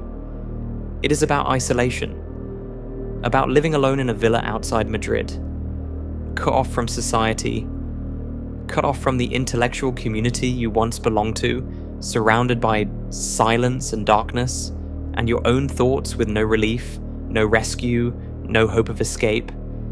It is about being old in a society that has no use for old people. About being an artist whose work is no longer wanted. About being a liberal in an absolutist state. About being a voice crying out for reason in a world that has chosen superstition and fear. It is about being human. About the fundamental condition of human existence as being small and vulnerable and temporary in a universe that is vast and indifferent and eternal. About looking up at the sky and realizing that it does not see you, does not care about you, will not save you no matter how desperately you hope. The painting is titled The Dog, but it might as well be titled Self-Portrait, because this is how Goya saw himself. Not as Saturn, wild and destructive, not as Judith, taking decisive action, not as the bound man waiting for the fates, but as this, a dog's head emerging from the earth, looking up, hoping, trapped, helpless. And this hung in his bedroom. This was the painting he saw before closing his eyes each night. The last image before sleep. The image that would be in his mind as he lay in darkness and silence. Unable to hear anything, unable to distract himself. Alone with the knowledge that he was old, dying, trapped in a body and a country and a historical moment from which there was no escape. And then, when he woke in the morning, this was the first thing he saw. The dog, still there, still looking up, still trapped, still hoping despite all evidence that hope is futile. What kind of person chooses to live like this? What kind of person paints this image in their bedroom and then sleeps beneath it for years?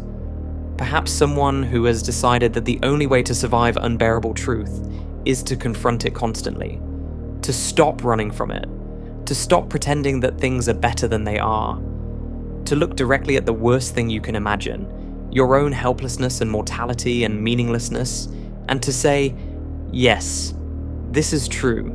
This is what existence looks like when you strip away all the comforting lies. And I am strong enough to see it and acknowledge it and keep living anyway. Or perhaps someone who has simply given up. Who has decided that if this is what life is, if this is what being alive means, then there is no point in pretending otherwise. No point in painting beautiful things or hopeful things or things that suggest the world is anything other than what you know it to be. Better to be honest, better to document the truth, better to spend your final years surrounded by images that reflect your actual experience, rather than fantasies of what you wish experience could be. The room is small. The two paintings, La Leocadia and El Perro, face each other from opposite walls. Grief and helplessness, mourning and futility, the woman at the grave and the dog in the earth, both trapped, both unable to move forward, both representations of being stuck in loss and waiting for an end that cannot be hastened, but cannot be avoided. This was Goya's bedroom. This was where he rested. This was the most private space in the most isolated house in his life, and he chose to fill it with these images. The tour of the upper floor is complete. The tour of the house is nearly complete. We have seen 8 of the 14 black paintings, 8 windows into a mind that had witnessed too much, suffered too much, lost too much to maintain the facade of optimism or hope. But there are still 6 more paintings. 6 more images that covered the walls of this villa. And while we have looked at most of the ground floor and the upper floor, there are paintings we have not yet examined in detail. Paintings that complete the vision, that fill in the remaining pieces of this dark puzzle that Goya created for himself and for no one else. Paintings of pilgrims transformed into ghosts, of witches gathering around a demonic figure, of crowds reduced to faceless masses, of humanity at its worst, viewed through eyes that have lost all illusions and all faith, but somehow continue to see, continue to record, continue to create even in the absence of any reason to believe that creation matters. We have walked through the house. We have seen the dining room with its images of consumption and political violence. We have seen the second ground floor room with its floating refugees and trapped fighters. We have climbed the stairs to the private chambers and witnessed the fates binding their victim, the corpse-like figures eating soup, the woman mourning at a grave, and the dog trapped and staring upward into emptiness. But there are still paintings we have not examined in detail. Paintings that, while visible as we moved through the rooms, deserve closer attention because they reveal something essential about what Goya had become by this point in his life. What he believed about humanity, what he thought of the society he lived in, what remained of his faith in anything beyond individual survival. These paintings return us to a subject we encountered at the very beginning, the pilgrimage to San Isidro, the annual festival celebrating Madrid's patron saint. The gathering of thousands of people to honor tradition, to pray, to celebrate their shared identity as Madrileños, as Spaniards, as members of a community bound by faith and culture. We have already seen Goya's two versions of this subject separated by 35 years. The bright, joyful painting from 1788, showing crowds of beautifully dressed people enjoying a festival in warm sunlight. And the dark, apocalyptic version from the Black Paintings, showing ghostly masses stumbling through a toxic landscape under storm clouds. But what we have not yet discussed is that there are actually two pilgrimage paintings in the Black Painting series. Two different takes on this same subject, painted on the walls of his villa. Variations on the theme of collective religious celebration, viewed through eyes that had lost all faith in the collective, all trust in religion, all belief that human gatherings could produce anything except horror. The first of these paintings shows a hillside scene. The composition is simpler than the larger pilgrimage painting, more focused, showing a smaller group of figures rather than a massive crowd. But the atmosphere is no less oppressive. The sky dominates the upper portion of the canvas, rendered in dark, churning colors that suggest an approaching storm. Not the gentle clouds of the 1788 version, but something more threatening, more apocalyptic. The kind of sky that makes you want to seek shelter, that warns of lightning and thunder and rain that could turn the earth to mud and make travel impossible. The hillside itself is barren, rocky, painted with harsh strokes that emphasize the difficulty of the terrain. This is not a pleasant walk through countryside. This is a hard journey over unforgiving ground. The kind of pilgrimage that tests faith, that demands sacrifice, that separates the truly devoted from those who came just for the festival atmosphere. And on this hillside, we see the pilgrims. A group of figures, their exact number, difficult to determine because they blend together in Goya's crude rendering. They are dressed in dark clothes, browns and blacks, nothing bright or celebratory. Their postures suggest exhaustion, determination, or perhaps compulsion. They move forward not because they want to, but because they must. Because this is what is expected, because stopping would be worse than continuing. The faces that are visible show solemn expressions. No joy, no excitement, no sense that this pilgrimage is fulfilling or meaningful or anything other than an obligation to be endured. These are people going through the motions of faith without feeling it, performing devotion without believing in it, participating in tradition because tradition demands participation. This painting is known as Peregrinación a la Fuente de San Isidro, pilgrimage to the fountain of San Isidro. It depicts the journey to a specific location, a fountain or spring associated with the saint, a place where pilgrims would gather to drink water believed to have healing properties, to pray for miracles, to seek blessings. But there is no sense of hope here, no anticipation of miracles, no belief that anything meaningful will happen at the fountain. Just grim determination to complete the journey because that is what you do. That is what everyone does. That is what has always been done.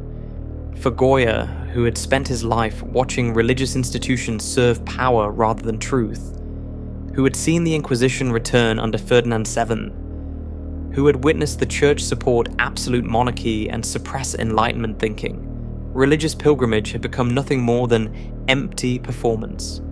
People gathered not because they believed, but because not gathering would mark them as different, as suspect, as dangerous. The painting captures this hollowness, the exhaustion of maintaining faith you no longer feel, the weight of performing devotion you no longer experience, the grim necessity of going through motions that have lost all meaning because the alternative, admitting that meaning is gone, is too terrifying to contemplate.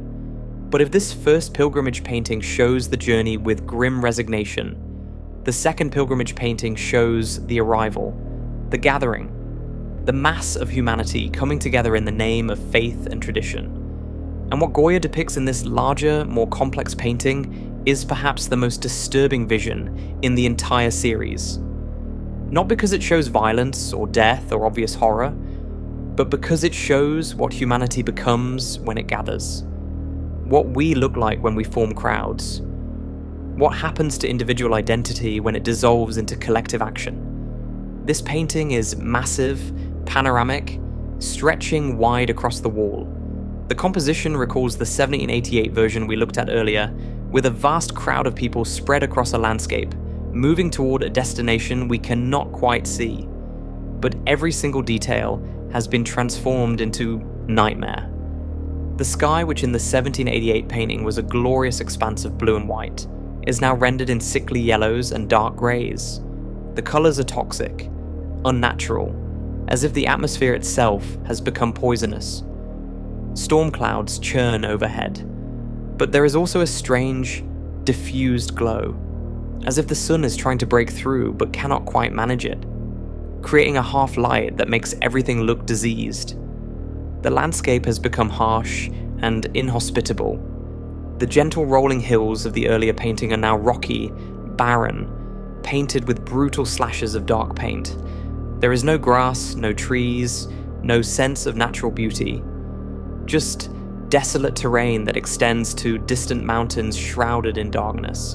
And then there are the people, the crowd, the pilgrims. In the foreground, we can see individual faces, and they are disturbing beyond measure. The brushwork is crude, almost violent, reducing faces to their most basic shapes. But within that crudeness, Goya has captured expressions of shocking intensity. One face in particular draws immediate attention.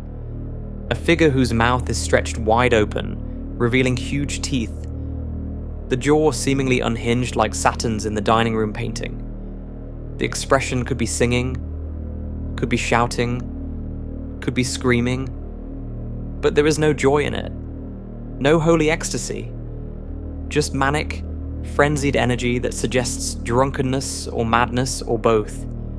The eyes of this figure are dark and wild, unfocused, as if the person is not fully present, not fully conscious of their own actions. And around this central face, other faces crowd in, each one twisted and distorted in its own way. Some appear to be laughing, but in a manner that looks more like rictus grins than genuine amusement. Others look confused, lost, as if they do not know where they are or why they are here. The clothing is anachronistic, mixing different time periods in a way that makes no historical sense. Some figures wear what appears to be 17th century noble dress, elaborate hats, and formal coats that would have been fashionable 200 years before Goya painted this. Others wear 19th century clothing, including top hats that were modern for Goya's era. The effect is disorienting, dreamlike, as if time itself has collapsed, and all of Spanish history is present simultaneously in this one terrible gathering. But the most disturbing element of the painting reveals itself as your eye travels toward the background, toward the mass of pilgrims stretching away into the distance. The faces disappear, not because they are too far away to see clearly, not because the detail naturally reduces at a distance, but because Goya has deliberately obscured them, painted them over, reduced them to dark, faceless forms, wrapped in robes. The distant pilgrims appear as ghostly shapes, humanoid but featureless. They have bodies but no faces. They have the general form of people but none of the specifics that make someone, recognizable as an individual. They are masses, crowds, undifferentiated humanity reduced to a single flowing stream of dark shapes moving across the landscape like a river of shadows. The loss of individual identity is complete. In the foreground, the faces are distorted but at least present. You can see that these are people, even if they are people transformed by intoxication or frenzy into something grotesque. But in the background, personhood itself has been erased. What remains is pure collective, pure crowd, pure mass movement with no individual will or consciousness. This is what Goya had come to believe about humanity when it gathers. That we lose ourselves. That we become something other than individual thinking beings. That the collective consciousness, the mob mentality, the herd instinct, whatever you want to call it, transforms us into something less than human. Into a faceless mass that moves together toward destinations we do not choose for reasons we do not understand. And this is a religious pilgrimage. This is supposed to be a holy occasion, a celebration of faith, a gathering of believers coming together to honor God and saint and tradition. But there is nothing holy here, nothing transcendent, nothing that suggests these people are experiencing anything except drunkenness, confusion, and the loss of individual identity into collective delirium. Compare this to the 1788 painting, which we looked at in detail earlier. In that version, painted when Goya was still relatively young and successful and optimistic, the crowd was made up of individuals. You could see faces, you could see people talking to each other, families sitting together, couples embracing. There was diversity, personality, humanity. The gathering was composed of persons, each one distinct, each one maintaining their identity, even while being part of a larger whole. But 35 years later, after the war, after the political betrayal, after the deafness and isolation and trauma, Goya sees the same gathering and perceives something entirely different. Not individuals maintaining identity within community, but individuals being consumed by community, being erased by it, being transformed into faceless components of a mass that moves without thinking, acts without choosing, exists without consciousness. The cynicism is overwhelming. This is the Feast of San Isidro, one of the most important celebrations in Madrid's calendar. A holy day, a festival that had been celebrated for centuries, that brought people together in joy and devotion and community spirit. And Goya has rendered it as this: a gathering of the drunk, the deranged, and the already dead, moving across a toxic landscape under a poisoned sky, their faces either twisted into masks of madness or erased entirely into featureless anonymity. Some observers have noted the specific detail of the ghostly faceless crowds in the background, and interpreted this as Goya's commentary on the loss of individual thought and identity in favor of being absorbed into one large, unfavorable mass. When people gather, they stop thinking as individuals. They become part of something larger that thinks for them, acts for them, makes choices that no individual in the crowd would make alone. This is mob psychology before the concept existed. This is crowd theory before Gustave Le Bon would write about it in the 1890s. This is the recognition that human beings in groups become something other than human beings as individuals, and that what they become is not better, not more civilized, not more enlightened, but worse, more violent, more cruel, more willing to do things that no single person could justify. And the fact that this is a religious gathering makes it even more disturbing. Because religion, supposedly, is what separates us from animals. Religion, supposedly, is what gives us moral guidance, what connects us to something higher, what makes us better than our base nature.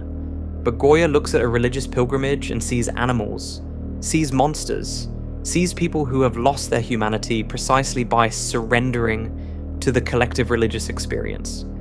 The painting is called La Romería de San Isidro, though it is often referred to simply as the pilgrimage, and it represents the complete collapse of Goya's faith in collective human action. He no longer believes that people gathering can produce anything good. He no longer believes that religious celebration connects people to the divine. He no longer believes that tradition and ritual serve any purpose except to maintain control and suppress individual thought. This is what the Enlightenment looked like after it failed. This is what belief in human progress looked like after witnessing the Peninsular War. This is what hope for a better society looked like after Ferdinand VII brought back the Inquisition and crushed every attempt at reform. Empty, grotesque, a gathering of the drunk and the mad and the already erased, stumbling through a poisoned landscape toward a destination that promises nothing except more of the same.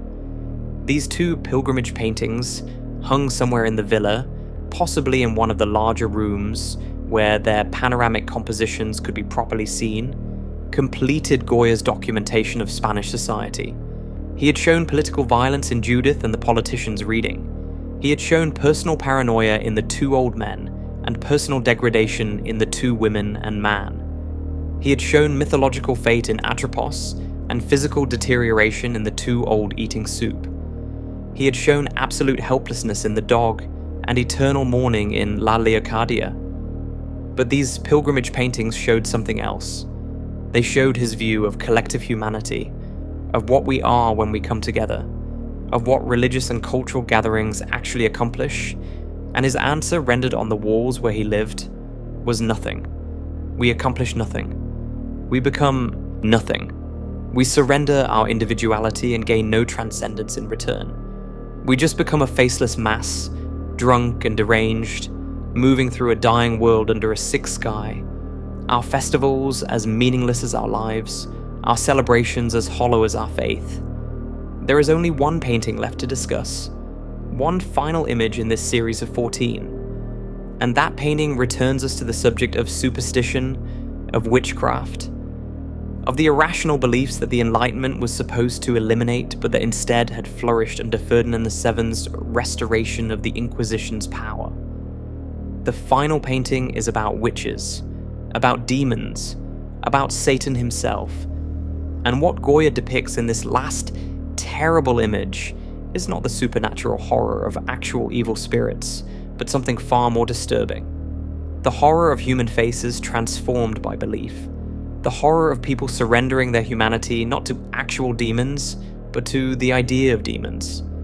The horror of what we become when we give ourselves over to irrational fear and superstitious frenzy. Before we look at the final black painting, the last image in this series of 14 nightmares, we need to see something Goya painted 30 years earlier. Because like the pilgrimage paintings, like so many subjects in his career, Goya approached the theme of witchcraft twice.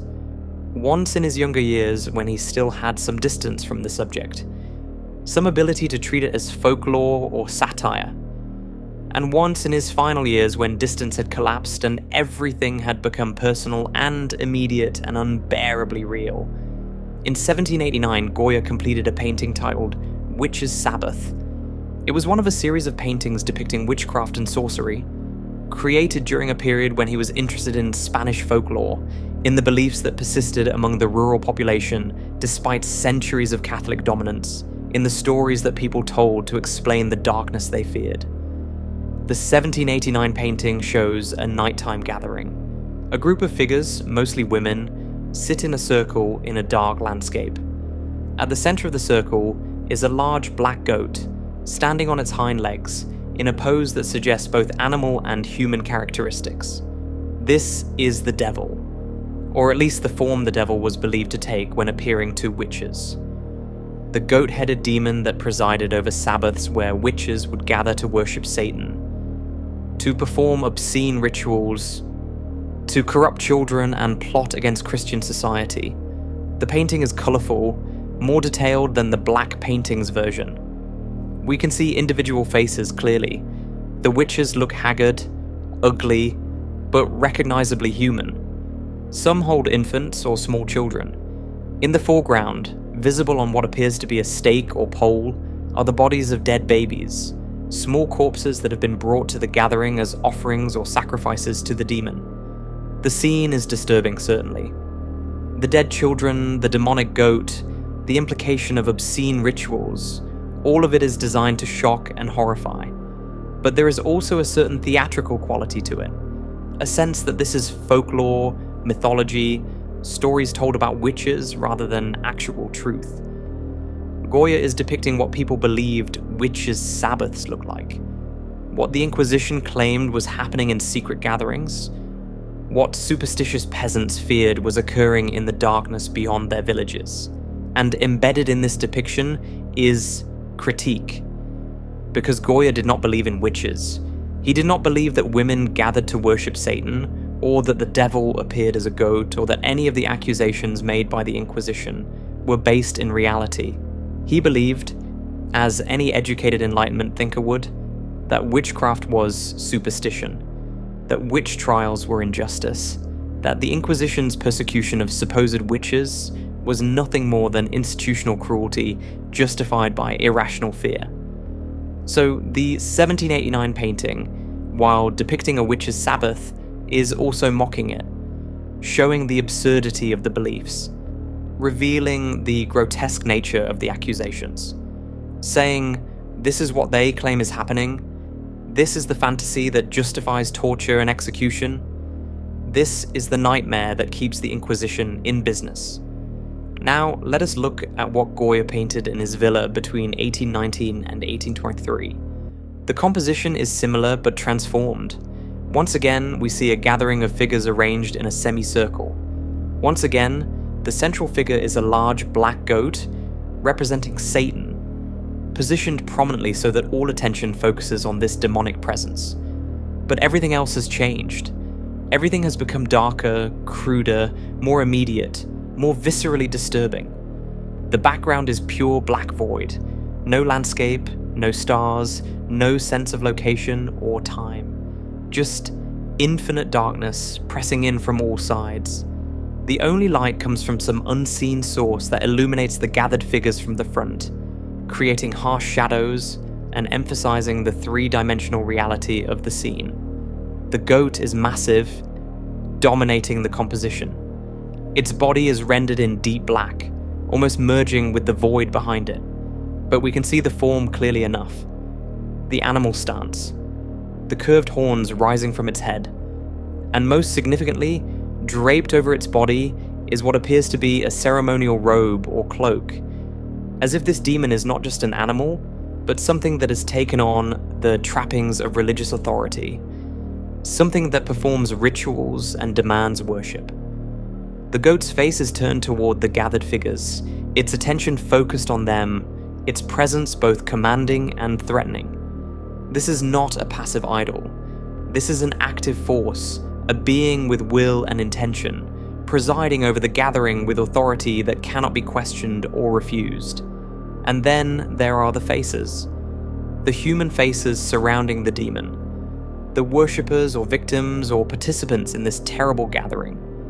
The faces are warped beyond recognition as fully human. Each one is distorted in its own way, twisted by whatever emotion or compulsion has brought them here. Some have their mouths open impossibly wide, as if screaming or singing or chanting words they do not understand. Others have expressions frozen in what might be ecstasy or might be terror. It is impossible to tell because the features have been so exaggerated that normal emotional interpretation breaks down. The eyes, where visible, are dark and sunken or wide and staring. There is no intelligence in these faces, no individual consciousness, no sense that these are people making choices or thinking thoughts. They have become something else, masks, vessels, forms that once held persons but now hold only whatever force or belief or madness has consumed them. One face in particular stands out, a figure on the left side of the composition, leaning forward, mouth open in what could be a scream of worship or a cry of pain. The features are so distorted that gender becomes uncertain. The expression is so extreme that it crosses from human emotion into something that looks demonic itself. As if by worshipping the demon, by giving themselves over to this force, the worshippers have begun to transform into demons themselves. The bodies of the figures are barely defined, rendered with crude, hasty brushstrokes that suggest forms without detailing them. They exist as presences, as shapes that crowd together around the goat. Their individuality erased not just by the darkness, but by their participation in this collective act of worship or surrender or whatever this gathering represents. There are no dead children on stakes in this version, no babies being offered as sacrifices. The more explicit elements of the 1789 painting have been removed or simplified. What remains is purer, more focused. The demon, the crowd, the surrender of humanity to something that demands total submission. So, what does this painting mean? What is Goya trying to express by including this image among his black paintings?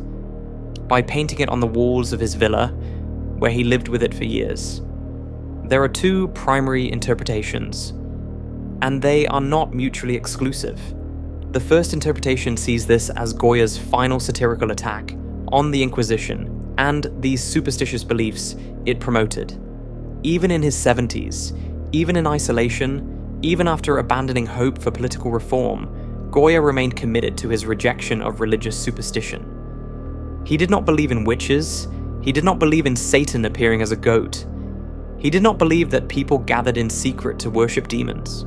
So this painting, according to this interpretation, is mockery. It is Goya showing the absurdity of what the Inquisition claimed was happening, the ridiculous fantasy that justified their torture and executions. Look at these faces, the painting says. Look at how grotesque and inhuman they are. This is what you would have to believe humans become if you believe the Inquisition's stories.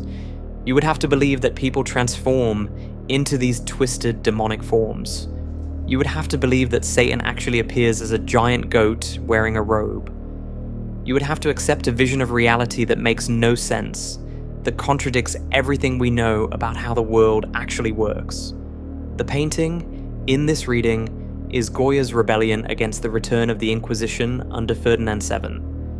It is his way of saying, you can arrest liberals, you can suppress Enlightenment thinking, you can bring back witch trials and torture, but I will not pretend to believe your lies. I will paint your fantasy and show it for the grotesque absurdity it is.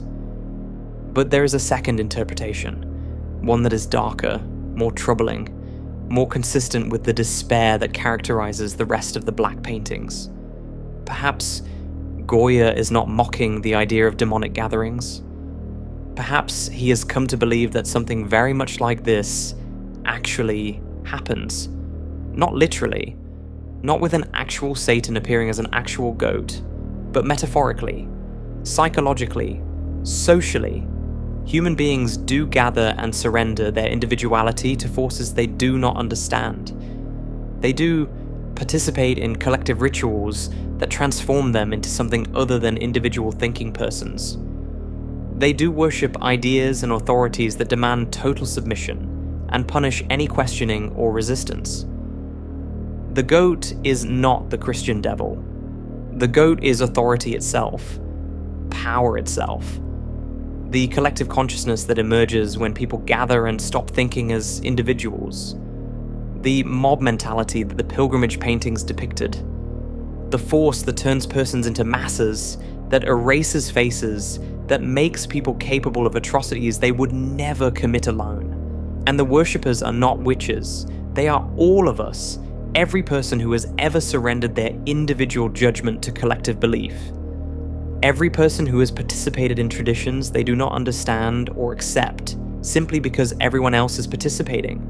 Every person who has allowed fear or superstition or authority to override their own reason and conscience. In this interpretation, the painting is not satirizing specific religious beliefs. It is depicting the fundamental horror of human nature, our willingness, even our eagerness, to surrender our humanity to forces that promise to relieve us of the burden of individual thought and choice. Our desire to dissolve into collectives, to become part of something larger, even when that something larger is terrible and destructive. The faces are not distorted because they are worshipping Satan. The faces are distorted because this is what we actually look like when we surrender ourselves to collective belief. When we join crowds, when we participate in rituals, when we allow ourselves to be absorbed into movements and causes and traditions that think for us, so we do not have to think for ourselves. Goya had witnessed this during the Peninsular War. He had seen ordinary people commit atrocities as part of crowd actions. He had seen both French and Spanish forces descend into savagery when acting as groups, doing things that no individual would do alone. He had seen religious and political gatherings transform people into something less than human, into components of a machine that crushed and killed without conscience or remorse. And now, in his final years, isolated and despairing, he had come to believe that this was simply what we are. That beneath the thin veneer of individual consciousness and rational thought, humans are creatures who want to be absorbed, who want to surrender, who want to join gatherings around dark forces and lose themselves in collective frenzy because it is easier than maintaining individual identity and moral responsibility. Both interpretations are valid. Both are supported by what we know about Goya's beliefs and experiences. And perhaps the genius of the painting is that it works on both levels simultaneously. It is both mockery of specific superstitions and documentation of general human horror. It is both satire of the Inquisition and recognition that what the Inquisition feared, the surrender of human reason to dark forces, actually does happen, just not in the way they imagined. But there is one element of this painting that multiple observers have noted as particularly significant. One detail that reveals what Goya truly found most disturbing about this scene. It is not the goat. It is not Satan or the devil or the demon at the center. That figure, for all its size and prominence, is almost static. It presides, but does not act. It commands attention, but does not create the horror. The real horror is in the faces, in the human faces, in what has happened to them, in what they have become or revealed themselves to be through their participation in this gathering. The main horror is not Satan, but the people. Not the supernatural, but the human. Not what demons might do to us, but what we do to ourselves when we surrender to forces that demand our humanity as the price of belonging. This is the final painting in the series, the last of the 14 black paintings, and it ends not on death or fate or personal suffering, but on this, on collective horror, on the revelation that the worst thing about humanity is humanity itself. Not our individual weaknesses, or our mortality, or our vulnerability to external forces, but our willingness to transform ourselves into these twisted, faceless, screaming worshippers of darkness when given the opportunity to dissolve into a crowd. Goya painted this on his walls. This was the final statement in his visual documentation of everything he had learned, everything he had witnessed, everything he had come to believe about existence and human nature and the world he lived in. 14 paintings total. Saturn devouring his children. Judith standing with her sword. 2 old men, 1 deaf, 1 whispering horrors. 2 women mocking a man. Floating refugees fleeing across toxic landscapes. Men trapped in the ground, beating each other to death. Politicians reading in darkness.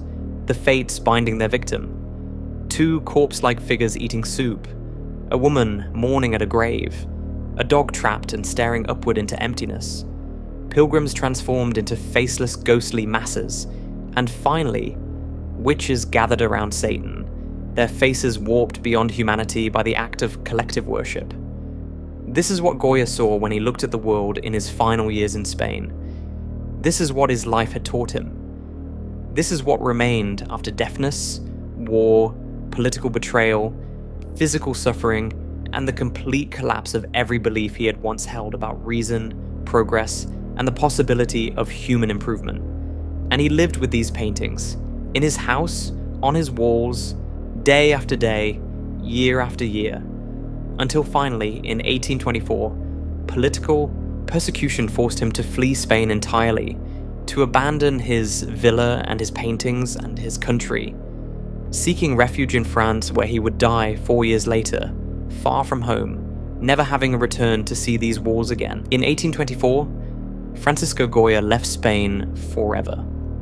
The political situation had become too dangerous even for someone of his stature and reputation. Ferdinand VII's persecution of liberals had intensified to the point where simply having expressed Enlightenment ideas decades earlier could result in arrest, imprisonment, or worse. Goya requested permission to travel to France, officially for health reasons, to take the waters at the spa town of Plombières. Permission was granted, perhaps because the regime was relieved to have this complicated, potentially subversive figure remove himself voluntarily. He never returned. Goya settled in Bordeaux, a city on the southwestern coast of France that had become a refuge for Spanish liberals fleeing Ferdinand's regime. He was 78 years old, deaf, increasingly frail, but still creating, still painting, still drawing. The subjects were different now, smaller, more intimate.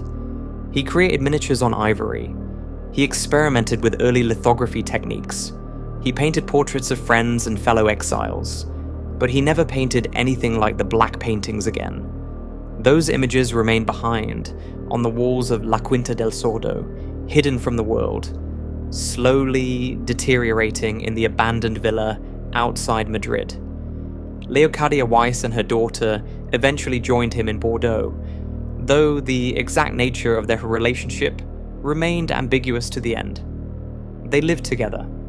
She cared for him as his health declined, but whether they were lovers, family, or simply two people bound by circumstance and shared exile, no one can say with certainty.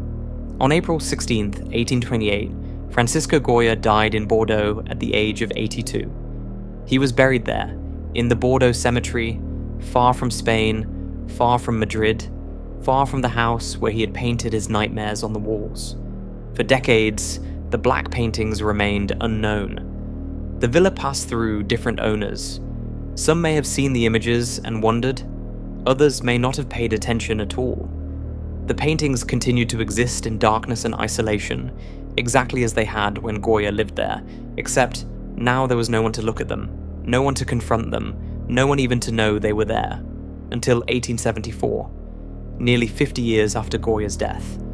A wealthy banker named Baron Frédéric Émile d'Erlanger purchased the property. And unlike previous owners, d'Erlanger recognized that something extraordinary covered these walls.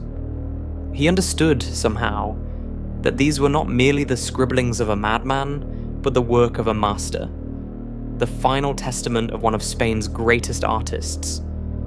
He hired Salvador Martinez Cubells, a respected restorer, to undertake the delicate and dangerous task of removing the paintings from the plaster walls and transferring them to canvas. The process took months. Each painting had to be carefully separated from the wall without destroying it, a procedure that risked losing these images forever. Some sections were damaged in the transfer. Some colors likely changed or faded. Details may have been lost. What we see today in the Museo del Prado in Madrid, where the paintings now hang, are these transferred versions, preserved but inevitably altered from what Goya originally created. When the paintings were first exhibited publicly in the 1880s, the reaction was shock and confusion. Critics struggled to understand them. The public found them disturbing, depressing, evidence of mental illness rather than artistic genius. They did not fit into any comfortable category. They were not neoclassical or romantic or realist in any conventional sense. They seemed to belong to no tradition, to follow no established aesthetic principles.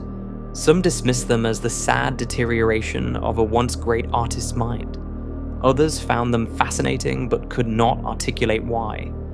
A few recognized something profound in these crude, dark images, something that spoke to truths about human existence that polite art refused to acknowledge. But it would take decades, even a century, for the art world to fully appreciate what Goya had created. Because the Black Paintings were ahead of their time. They anticipated artistic movements that would not emerge until the 20th century. Expressionism, with its distortion of form to convey psychological states. Surrealism, with its exploration of the unconscious and its disturbing juxtapositions. Abstract Expressionism, with its emphasis on the physical act of painting and its rejection of traditional beauty. Artists like Edvard Munch, whose screaming figures echo Goya's Saturn. like Francis Bacon, whose twisted, anguished bodies seem to descend directly from the Black Paintings, like Willem de Kooning, whose violent brushwork and dark vision share Goya's refusal to comfort or beautify. All of these artists, and countless others, were influenced by what Goya created in that isolated villa, whether they knew it directly or absorbed it through the general culture of modern art. But the influence goes beyond visual art. Writers, filmmakers, philosophers, psychologists, all have found in the Black Paintings a visual representation of concepts they were trying to express in their own media. The existential horror of being trapped in existence. The futility of struggle against forces beyond our control. The darkness that lurks beneath civilization. The way trauma reshapes perception. The cost of seeing clearly when others prefer comfortable illusions. The paintings have become cultural touchstones, referenced and reinterpreted across every medium. Saturn appears in films and television shows as a symbol of time's destructive power, or of parents consuming their children's potential. The dog has been reproduced countless times, always carrying that same sense of helpless hope, that desperate gaze upward into emptiness.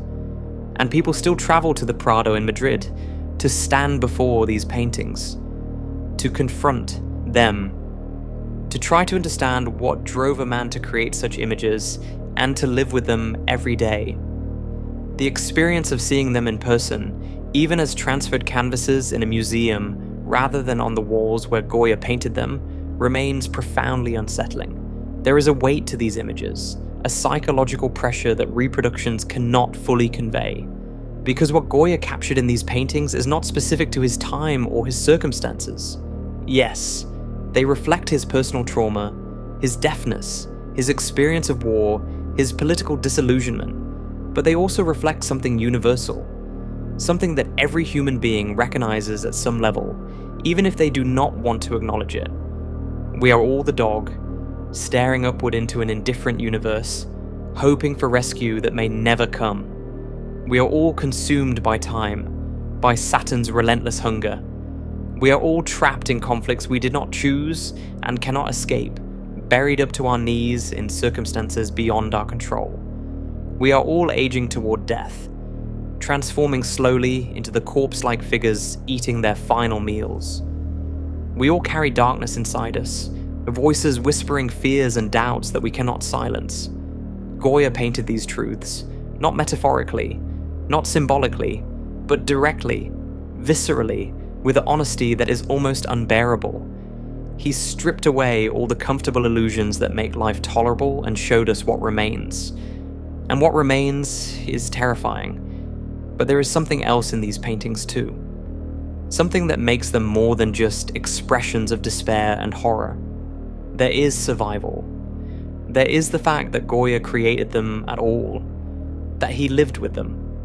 That he kept painting, kept creating, kept functioning even while surrounded by his own nightmares. The paintings are not suicide notes. They are not the final collapse of a mind that has given up entirely. They are evidence of struggle, of resistance, of refusing to surrender even when every rational reason suggests surrender is the only logical response. They are proof that a human being can confront the worst truths about existence and still wake up the next morning and eat breakfast and continue. In this sense, they are almost hopeful. Not in the sense of offering hope for better circumstances or happy endings, but hopeful in demonstrating that it is possible to endure, to see clearly and still survive, to acknowledge the darkness and not be destroyed by it. At least not completely. At least not immediately. Goya survived 4 more years after leaving the house. 4 years in Bordeaux, creating gentler images, living a quieter life. He did not forget what he had painted on those walls. He carried those images with him internally, but he was able to exist beyond them, to create other things, to find some small measure of peace in his final years. And then he died. And the paintings remained, waiting to be discovered, waiting to disturb new generations, waiting to force people to confront truths they would prefer to avoid. Today, visitors to the Prado can see all 14 black paintings hung together in a dedicated space.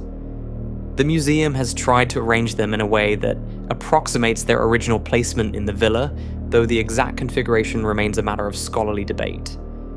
You can walk through this reconstructed space and experience, at least partially, what it was like to be surrounded by these images, but something essential is missing. The silence, the isolation, the knowledge that you must return to these rooms every day because this is your home.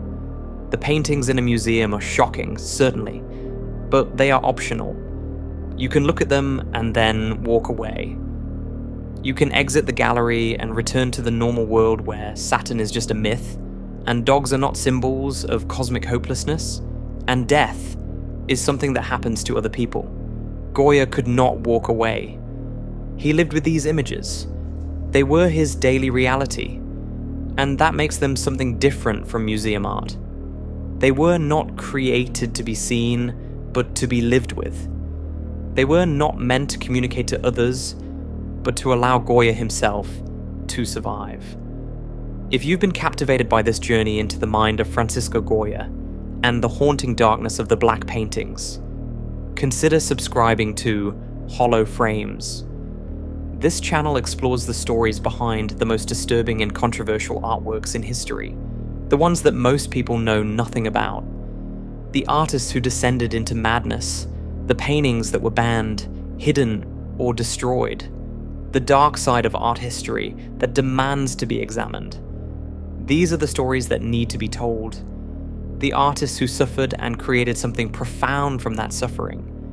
The works that force us to confront uncomfortable truths. Subscribe to Hollow Frames to continue exploring these dark corners of art history, because every painting has a story, and the darkest paintings have the most compelling stories of all. So here is the question that remains. The question that anyone who encounters these paintings must eventually ask themselves. Goya saw the darkness clearly. He witnessed humanity at its worst. He experienced personal trauma and political betrayal and the collapse of everything he believed in.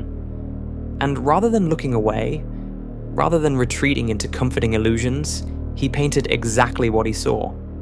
He made the darkness visible and lived with it every day. Was he right to do this? Is it better to see clearly, even when clarity reveals horror? Or is there wisdom in the comfortable illusions most of us maintain? The small lies we tell ourselves that make life bearable. Would you want to see what Goya saw? Would you want to live surrounded by that level of truth? That unfiltered vision of human existence? Or would you prefer the festivals and celebrations he painted in his youth? The beautiful lies that make the world seem gentler than it is? Leave your answer in the comments below. Because this is not just a question about art or history or one man's psychological state.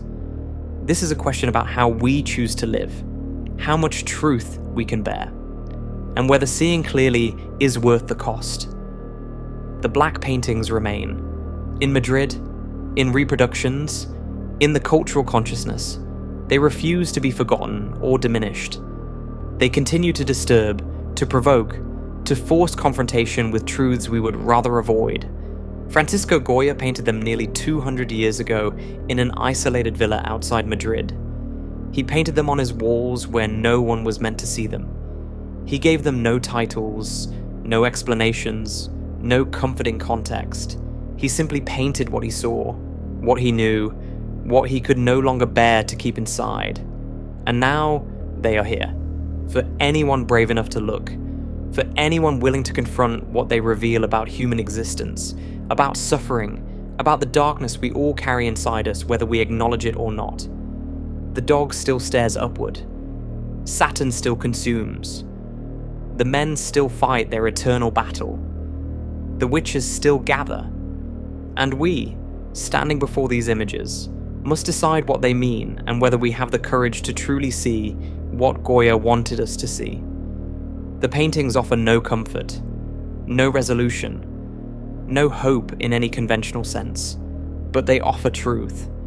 And perhaps, in the end, that is enough.